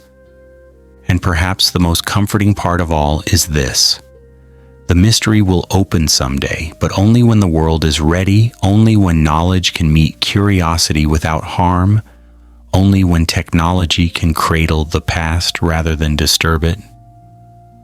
For now, the chamber sleeps, and we, in turn, learn to appreciate the gentle art of waiting. As we drift further into the soft haze of history's whispers, we begin to understand that the beauty of the mausoleum's mysteries lies not in their complexity, but in their quiet refusal to be rushed. Ancient texts, like delicate lanterns floating on a calm river, illuminate only small portions of the darkness at a time. They tell us just enough to spark wonder, but never enough to overwhelm. In this way, the mystery becomes its own form of comfort, steady, patient, endlessly soothing. Some records speak of mechanical devices hidden within the chamber, though not with sharp detail. Instead, they hint gently, like storytellers, aware that too much clarity might dim the charm. Crossbows that might fire automatically, mechanisms triggered by footsteps, traps woven into the architecture like soft threads in a tapestry. These are mentioned only briefly and always with the poetic vagueness of ancient writing. Rather than imagining fearful contraptions, we might picture the artisans of old discussing them with mild amusement. Should we add a mechanism here? One might whisper. Perhaps, another replies, scratching his chin, but only if it doesn't disturb the feng shui. A third worker nods solemnly. Quiet traps only. Nothing too loud. And with gentle laughter, they return to their tasks. In our lullaby-like version of the story, even the traps are serene, meant not to frighten, but to ensure the chamber remains as untouched as a sleeping child. This soft humor doesn't strip the past of its seriousness. Rather, it adds a human touch, reminding us that even great empires were built by people who had inside jokes and quiet smiles. The ancient texts also mention treasures stored within the central chamber, objects of jade, bronze, lacquer, and gold, resting together in harmonious arrangements. But rather than imagining a glittering hoard, we envision something gentler. Objects placed thoughtfully, almost lovingly, by craftsmen who believed the emperor deserved beauty and balance even in death. A jade ornament might have been positioned with the same care someone uses to place a teacup on a polished tray. A bronze vessel might have been arranged not for glory, but for comfort. The treasure is not loud, it does not shout, it simply exists, wrapped in the dim hush of antiquity. Of course, no one can say with certainty what remains inside today. Time is both a preserver and a sculptor. It softens edges, dims colors, shifts air, and reshapes even the sturdiest materials. Some archaeologists believe the items may be perfectly preserved due to the sealed nature of the chamber. Others believe subtle changes over millennia may have settled into the tomb like a fine dust. And others still believe that what awaits inside is neither pristine nor decayed, but something in between. A dream gently aged, like silk, that has mellowed to the softness of moonlight. This uncertainty does not trouble us. Instead, it cradles us, letting imagination stretch and breathe. And stretch it does. Some scholars imagine a chamber filled with rivers of mercury flowing like small silver serpents tracing the contours of miniature landscapes. Others picture the emperor seated upon a grand platform surrounded by carvings of mythical creatures and celestial symbols.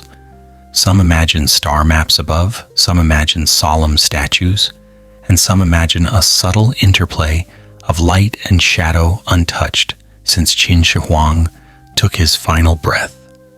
Each idea drifts softly across the mind, settling like a feather on the surface of still water. In the field of archaeology, the mausoleum has become a place of profound restraint, a rare sight where scholars agree that not opening is an act of greater respect and wisdom than opening too soon. It is a sanctuary not just for the emperor, but for the patience of humanity. The land around it seems to understand this, offering no pressure, no urgency. The wind blows, the trees rustle, the seasons change, yet the chamber remains undisturbed. Nature itself whispers, "Not yet." And when nature speaks, even gently, we listen. While modern tools continue to evolve, researchers move with soft steps. Ground-penetrating radar reveals outlines, magnetic surveys detect variations deep below, but no shovel pierces the sacred earth. Scientists gather data with the same delicate care someone might use to turn the pages of an ancient scroll. Their conversations are thoughtful, murmured, filled with a mix of reverence and wonder.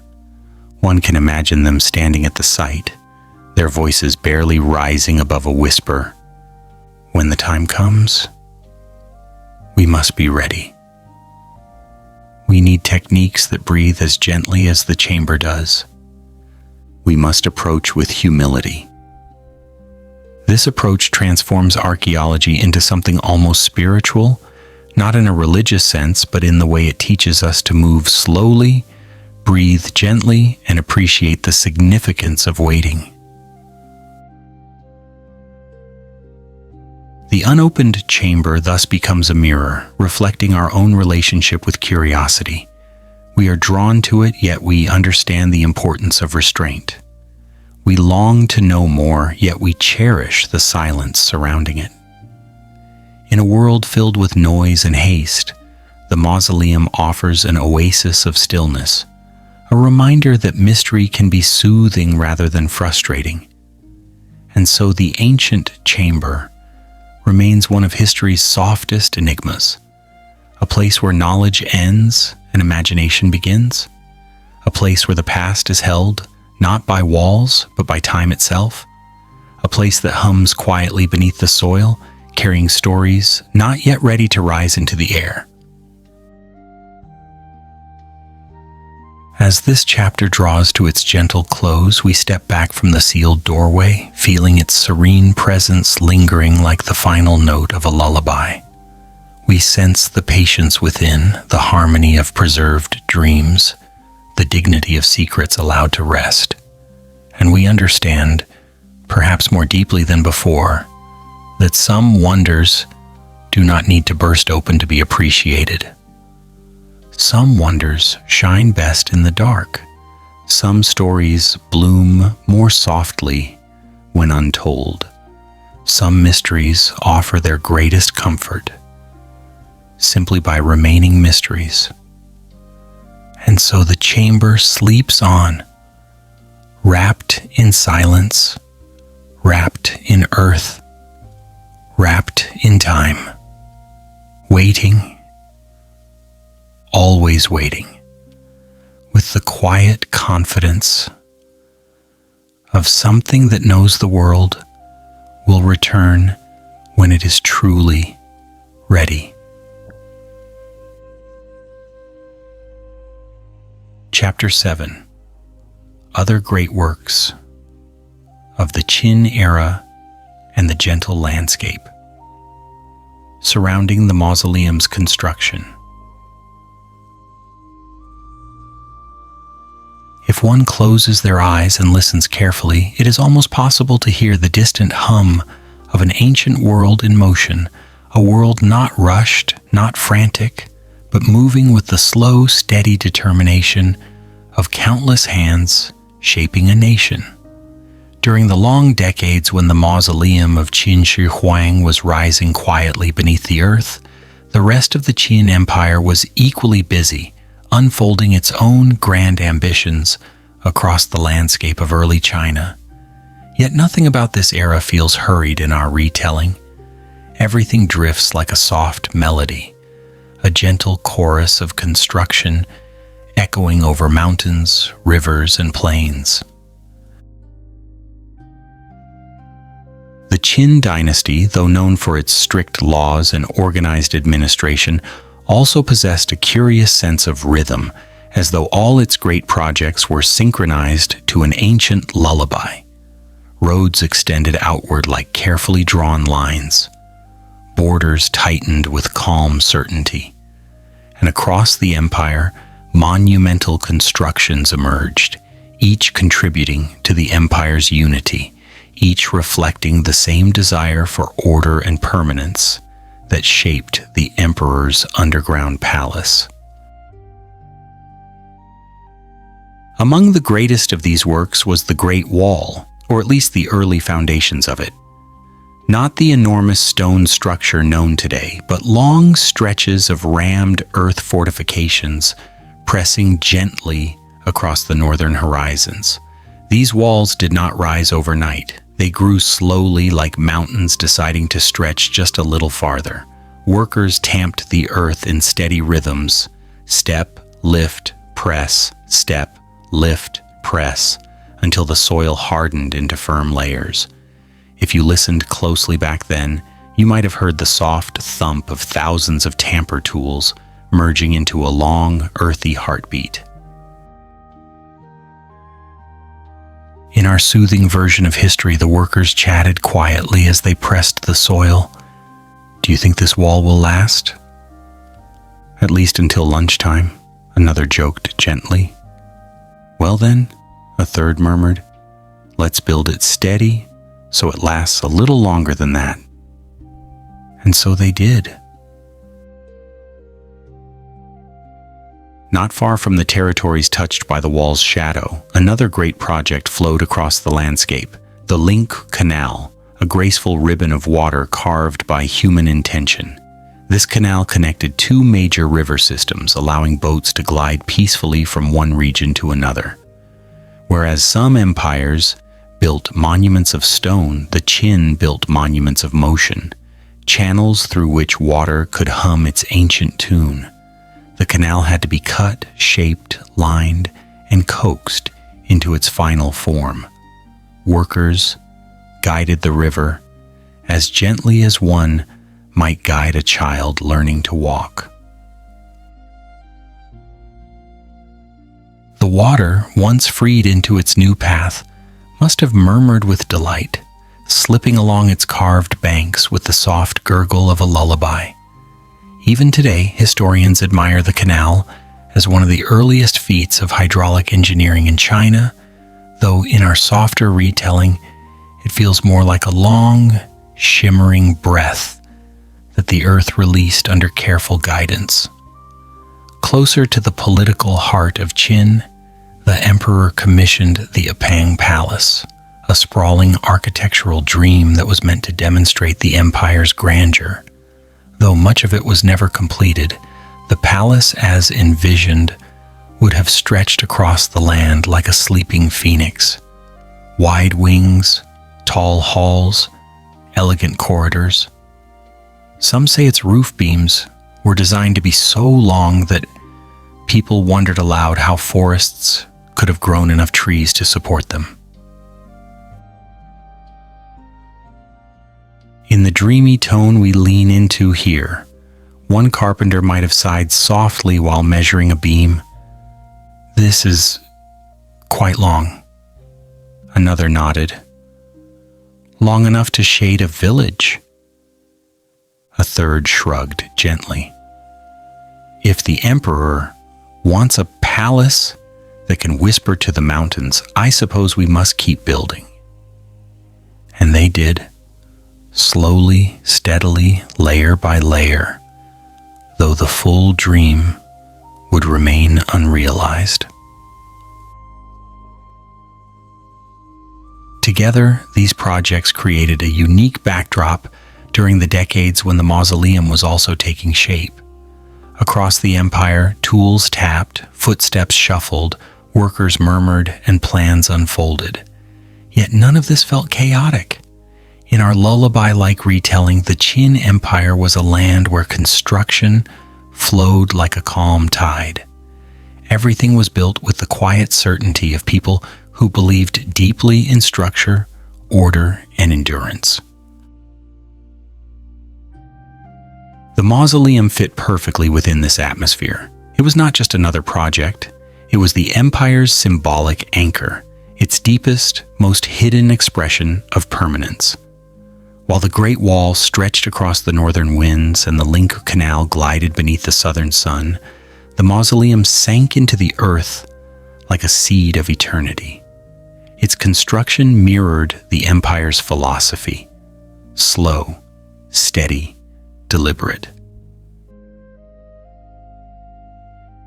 Even the workers might have felt this connection. One could imagine a mason smoothing clay in the underground palace, pausing to reflect. "They're building a canal out there, you know." Another nodded. "And a wall up north, and a palace in the capital." The mason smiled softly. "Seems like everyone is building something." A quiet laugh drifted through the chamber. "At least we're building a home that won't get rained on."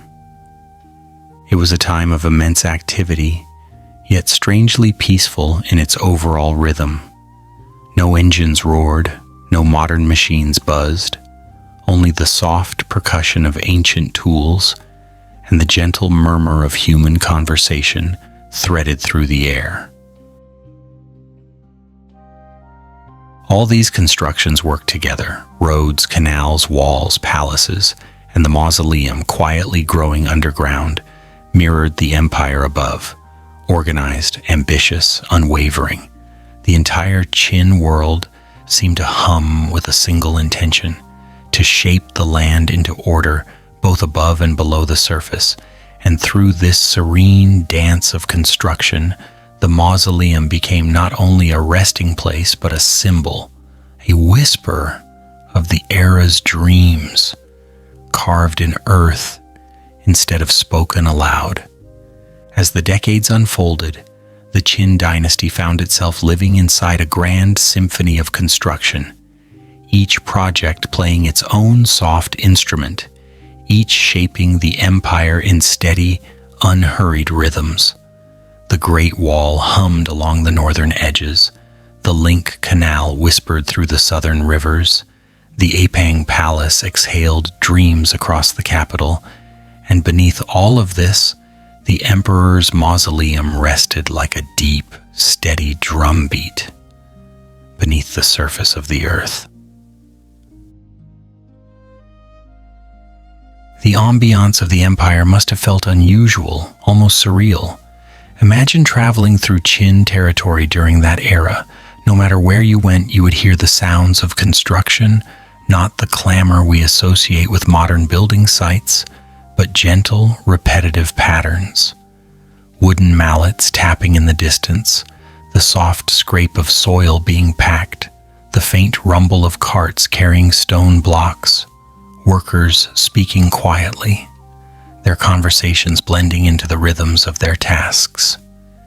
It was as though the entire land had agreed to build together, breathe together, and dream together. And yet, despite all this activity, there was an undeniable tranquility running through the empire's veins. The Qin people were not racing toward progress, they were gliding toward it. Slowly, consistently, thoughtfully. Each beam lifted, each trench shaped, each stone set into place reflected a shared understanding. Lasting things take time. One might picture a traveler stopping at a construction site along the Great Wall, watching the workers tamping layer after layer of earth. Instead of shouting, the workers exchange quiet remarks, almost like monks, discussing philosophy while laying bricks. Isn't it tiring to build such a long wall? The traveler might ask. A worker wipes the dust from his hands and answers with a serene smile. Only if you think about the entire length, I just tamp the earth in front of me. Another worker, still pressing soil with a steady rhythm, adds, and tomorrow I will do the same. That is enough. Farther south, near the Link Canal, you might find workers guiding the flow of water as if coaxing a shy animal into its new home. The canal's curves were deliberate, not forced, not abrupt, but shaped to follow the gentle logic of the land. Engineers of the Qin era studied slopes and angles with the calm concentration of painters examining a blank scroll. In our dreamy retelling, one supervisor might stand with a bamboo measuring stick, watching water slip into a newly carved channel. It flows nicely, he murmurs. A younger worker nods. It seems happy. Water usually is, another adds with a soft chuckle, as long as you give it room to wander. Meanwhile, near the capital, the Apang Palace project continued to rise and stretch across the horizon. Although it was never fully completed, its beginnings alone must have been awe-inspiring. Thousands of workers shaped columns, carved stones, polished tiles, and raised skeletal frames of towering halls. The palace was meant to reflect the emperor's authority, yet the process of building it seemed almost meditative. Picture a carpenter smoothing the edge of a long wooden beam, so long it feels like it might reach into next week. He runs his hands along the grain, appreciating its texture. "This tree lived a long life," he says softly. His fellow carpenter nods. "Now it becomes a palace." The first smiles gently. "A peaceful retirement, then."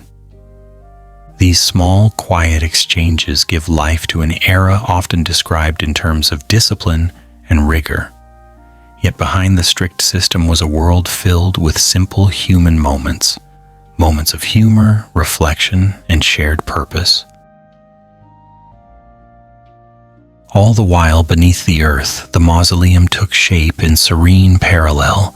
As the Great Wall crept across the mountains, the underground corridors stretched deeper. As water flowed into the canal, mercury shimmered in the sealed chamber. As the palace reached upward, the mausoleum sank downward into the earth, grounding the empire in both symbolism and structure. Together, these projects formed a landscape of ambition, yet not frantic ambition, but a calm, steady kind. The empire was being stitched together with roads, waterways, defenses, and buildings, each thread woven with patience. The Qin leaders believed that unity required physical connection, and so they built pathways for armies, canals for trade, walls for protection, and palaces for governance. And in the midst of all this, the mausoleum became the empire's quiet heart. Though hidden underground, it echoed the same values seen in the projects above: order, permanence, and the gentle confidence of a civilization, building not just for the present, but for all the tomorrows to come. Even the workers sensed this symbolic importance. In the underground halls, lit by flickering lamps, artisans might pause to share news from other construction sites. "They say the canal is nearly complete," one sculptor mentions while smoothing the clay of a guardian figurine. Another nods thoughtfully, and the wall grows longer each day. A third adds with a sleepy grin, "Good. Then the empire above will look as strong as the one we're building below." Their words reveal a simple truth. To them, everything was connected. The mausoleum was not an isolated project. It was a chapter in a larger story, a story of unification, structure, and care. While history remembers the Qin dynasty for its strictness, in this gentle retelling we also see its softness. A softness found in repetition, in patient labor, in the shared hum of thousands of hands building something larger than themselves. The empire's constructions shaped not just the land, but its atmosphere. Life in Qin China was filled with the calm assurance that everything, walls, canals, palaces, mausoleum, was part of a greater, harmonious design. As this chapter closes, we feel the empire settle around us like a warm blanket. We hear the soft rhythm of ancient tools. We sense the slow rise of monumental works across the land. We understand why the mausoleum, resting quietly in its hidden chamber, truly symbolized the era's dreams. For in the Qin dynasty, even the grandest ambitions were carried forward with gentle persistence, like a lullaby drifting across the centuries. Chapter 8, The Mausoleum and the Quiet of 22 Centuries. There are places in the world where silence is not merely the absence of sound, but a presence of its own, soft, ancient, and patient. The Mausoleum of Huang is one of these places. It rests beneath the rolling earth like a slow, suspended breath, exhaled more than 22 centuries ago, and still lingering in the air.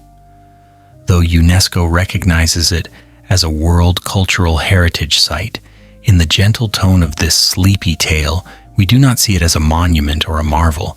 We see it as something simpler, softer, a quiet companion of the earth, lying peacefully where it has always been, completely unhurried.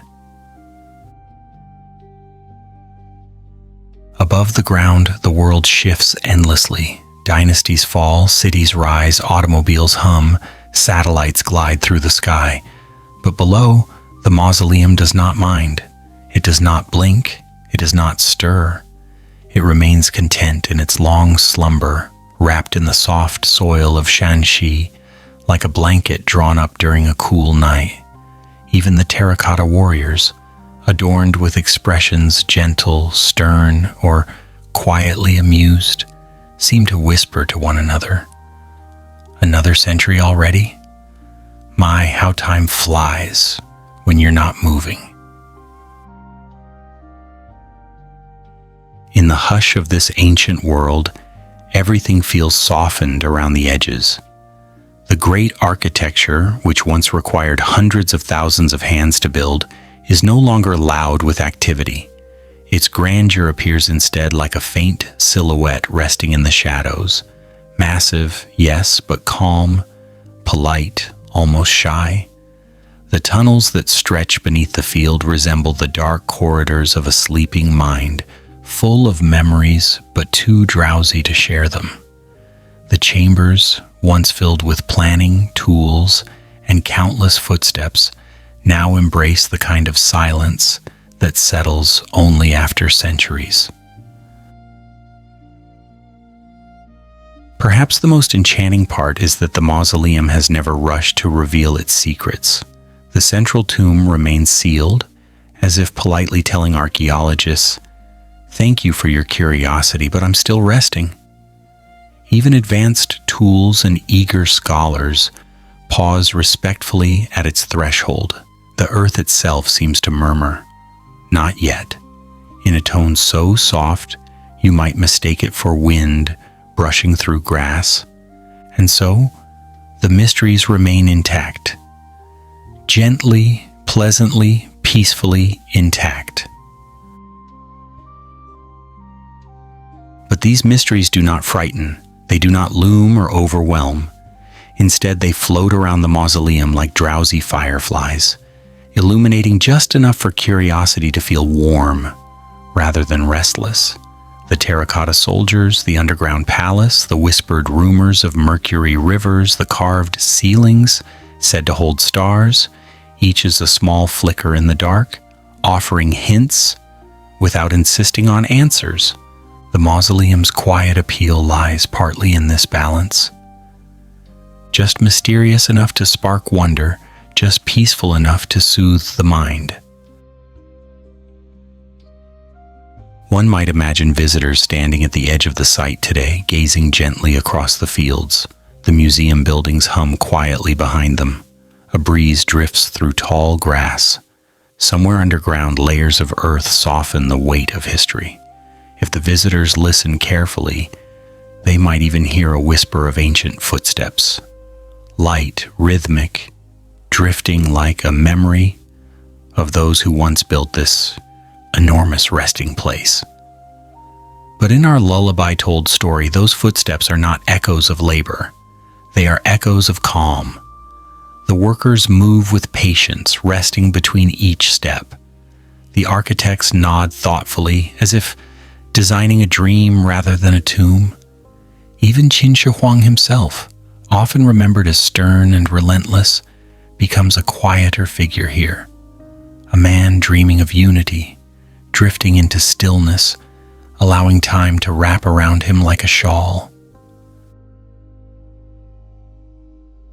There is something tender in imagining this. History often gives us sharp lines, dramatic tension, powerful narratives. But in this chapter, everything feels softened like a piece of silk held up to the moonlight. As centuries pass, the mausoleum undergoes no hurry to be understood. It is one of the rare wonders of archaeology where patience, not discovery, becomes the most important act. The Terracotta Warriors, once covered by soil, were discovered only by chance, and even then, they emerged slowly, politely, as if stretching after a very long nap. Imagine their clay joints sighing gently as light touched them for the first time in 2,000 years. "Ah," one soldier might have murmured. "Has it been that long?" His neighbor, equally motionless yet equally expressive, might answer, "A blink of an eye, really." And then, as always, they would fall silent again and resume their eternal watch. Every figure in that underground army stands with a posture both firm and relaxed, the posture of beings who have absolutely nowhere else to be. The horses, too, lean forward slightly, as if considering a trot, but decide quite sensibly to remain still.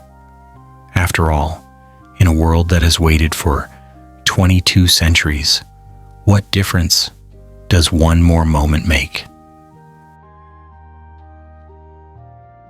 As time sweeps softly through the centuries, the mausoleum gathers layers of stillness. Each reign, each season, each passing dynasty adds a thin blanket of calm. The land becomes less a burial site and more a dream folded into the earth. It is a dream that seems to say, "Everything is fine. Everything can wait. Rest here with me." This is the charm of the mausoleum when told in a lullaby's whisper. Its architecture becomes less about power and more about patience.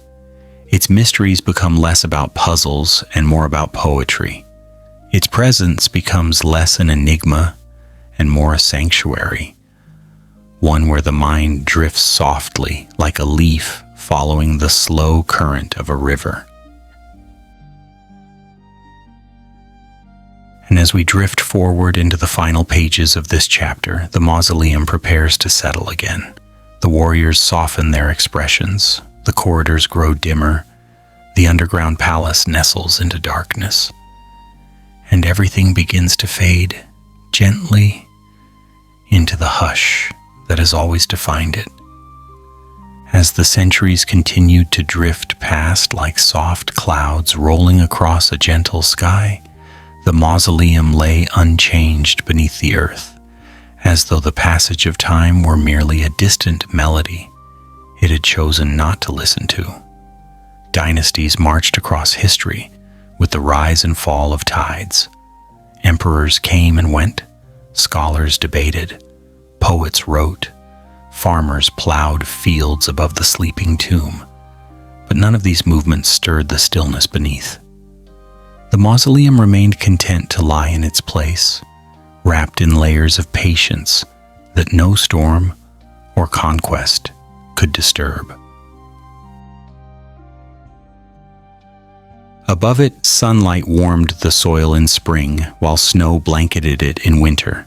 The ground shifted slightly with the seasons, but never enough to wake what lay beneath. Even earthquakes, those occasional murmurs of the earth, passed respectfully, without disturbing the chamber's serenity. It is as though the land itself learned to step lightly around the resting emperor. And perhaps that is exactly what happened over 22 centuries. Nature, time, and humanity all adapted themselves to the mausoleum's quiet heartbeat. Visitors today often stand at the site in silence, feeling something they cannot fully describe. It is not fear, nor awe, nor sadness, though all of those emotions may flicker briefly. It is something softer, more elusive, like standing on the edge of a sleeping world and sensing its dreams. A peaceful kind of reverence fills the air, inviting people to lower their voices, slow their breathing, and match the rhythm of a place that has waited patiently for more than 2,000 years. Some say that the stillness is what gives the mausoleum its profound presence. Others say it is the sense of vastness hidden beneath their feet, and others still believe it is the knowledge that so much remains untouched, unseen, and undisturbed. But in our gentle retelling, the true magic lies simply in the way the mausoleum exists, unbothered, unhurried, unwavering. Even the Terracotta Warriors contribute to this atmosphere. They stand guard as they have always done, but there is no tension in their posture, no urgency in their gaze. Instead, they feel like an ensemble of quiet storytellers, each one holding a tale but choosing not to speak it aloud. Their silence is not withholding, it is comforting. They wait because waiting is what they were made to do. Imagine for a moment one of these clay soldiers leaning ever so slightly toward another and whispering, "Well, shall we keep standing like this?" The other replies, "I suppose so. We're rather good at it by now." A third chuckles softly, "Wake me when something exciting happens." And then, of course, they all return to their dignified stillness. Far below them, the central chamber remains sealed, breathing its ancient darkness like a cavern of dreams. Archaeologists peer into the ground with sophisticated instruments, mapping voids, measuring density, interpreting faint signals, but they never break the earth. They never push too far. They understand, perhaps more deeply than the emperor himself ever did, that some doors stay closed, not out of stubbornness, but out of grace. In our dreamy version of history, the chamber itself seems to whisper, "I'm not ready to be opened yet, but thank you for checking in." And the archaeologists nod respectfully and retreat, taking notes in the quiet.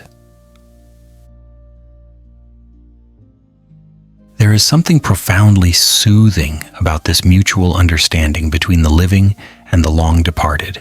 It transforms the mausoleum from a relic of authority into a shared space of calm, a reminder that some parts of history prefer to unfold slowly, gently, and deliberately. As centuries continued their slow drift, modern recognition finally arrived.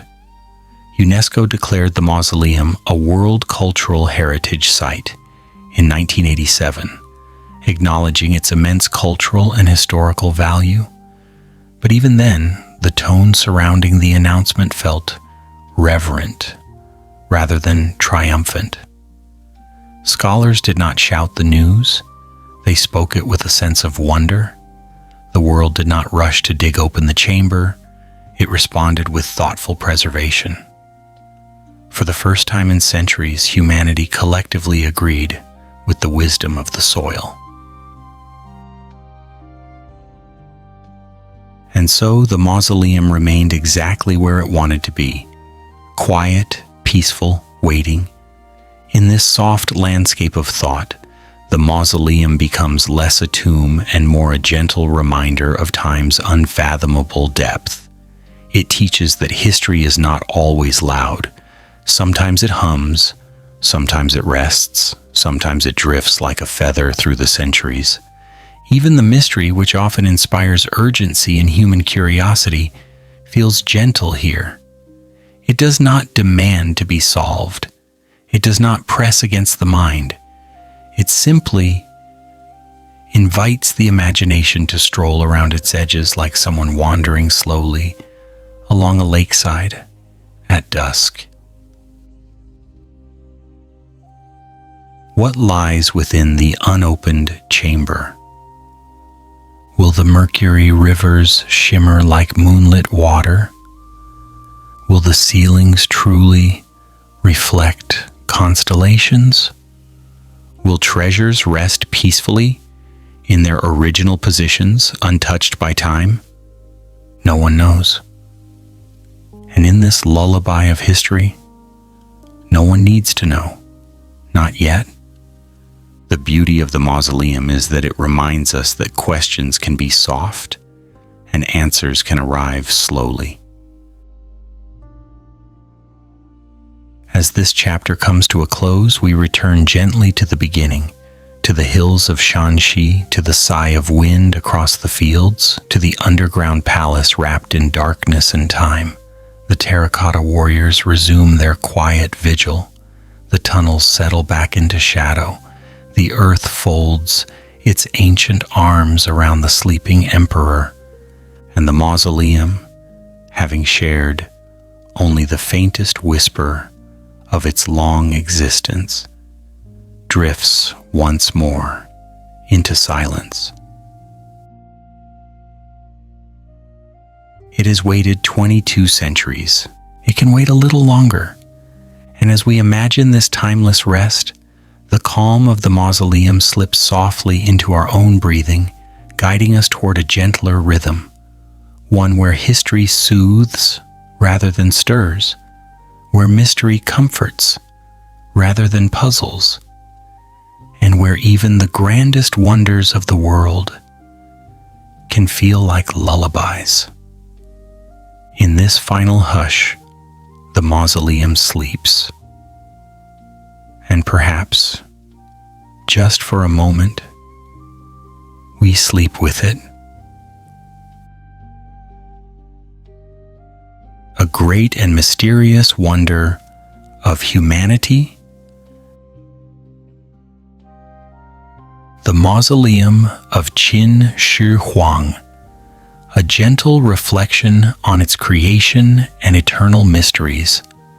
As our long, gentle journey through the world of Qin Shi Huang's mausoleum comes to its final resting point, we find ourselves standing not at the edge of a story, but within the quiet embrace of a wonder that has endured for more than 2,000 years. The mausoleum of Qin Shi Huang, vast, intricate, patient, remains one of humanity's greatest creations, shaped by ancient hands, yet softened by the passage of time into something almost dreamlike. It is a monument that does not need to shout to be heard. Instead, it hums softly in the background of history, its mysteries drifting like a lullaby across generations. The construction of the mausoleum was an undertaking so immense that it seems to stand outside the usual boundaries of human ambition. Hundreds of thousands of workers contributed to its creation, layer by layer, corridor by corridor, shaping an underground kingdom meant to echo the world above.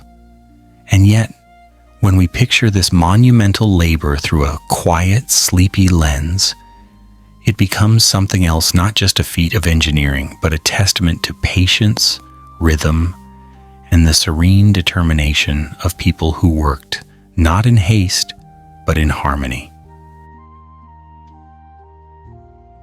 Imagine them smoothing the walls with slow, practiced gestures, pressing clay, carving passageways, and building chambers meant to cradle eternity. Even the Terracotta Warriors, thousands of them standing in formation, feel less like an army and more like a chorus of silent guardians, steadfast, calm, and gently humorous in their unyielding stillness. These figures, crafted to accompany the Emperor into the next world, now accompany us into a deeper appreciation of the past, their expressions softened by the dust of centuries. But what gives the mausoleum its deepest allure is not just its creation. It is the veil of mystery that has wrapped itself around the central chamber for more than 22 centuries. No explorer, no archaeologist, no emperor who followed has breached its sealed entrance. It rests untouched, like a perfectly wrapped gift from antiquity, beautiful not only for what may lie inside, but for the patience it demands from the world. The ancient texts whisper of mercury rivers, model palaces, starlit ceilings, and elaborate maps of the empire, but the truth sleeps behind layers of earth that have chosen not to open. And perhaps that is the mausoleum's quietest message. Not every mystery needs to be solved immediately. Not every wonder needs to unfold all at once. Some stories grow richer by resting, just as dreams deepen when left undisturbed. Across the centuries, scholars, travelers, poets, and dreamers have contemplated this silent kingdom beneath their feet. Some speculate boldly, some imagine gently, some simply stand in quiet awe. The mausoleum does not mind. It continues to rest with the unbothered serenity of something that knows time will reveal what time chooses. In a world that often hurries forward, it remains perfectly content to wait.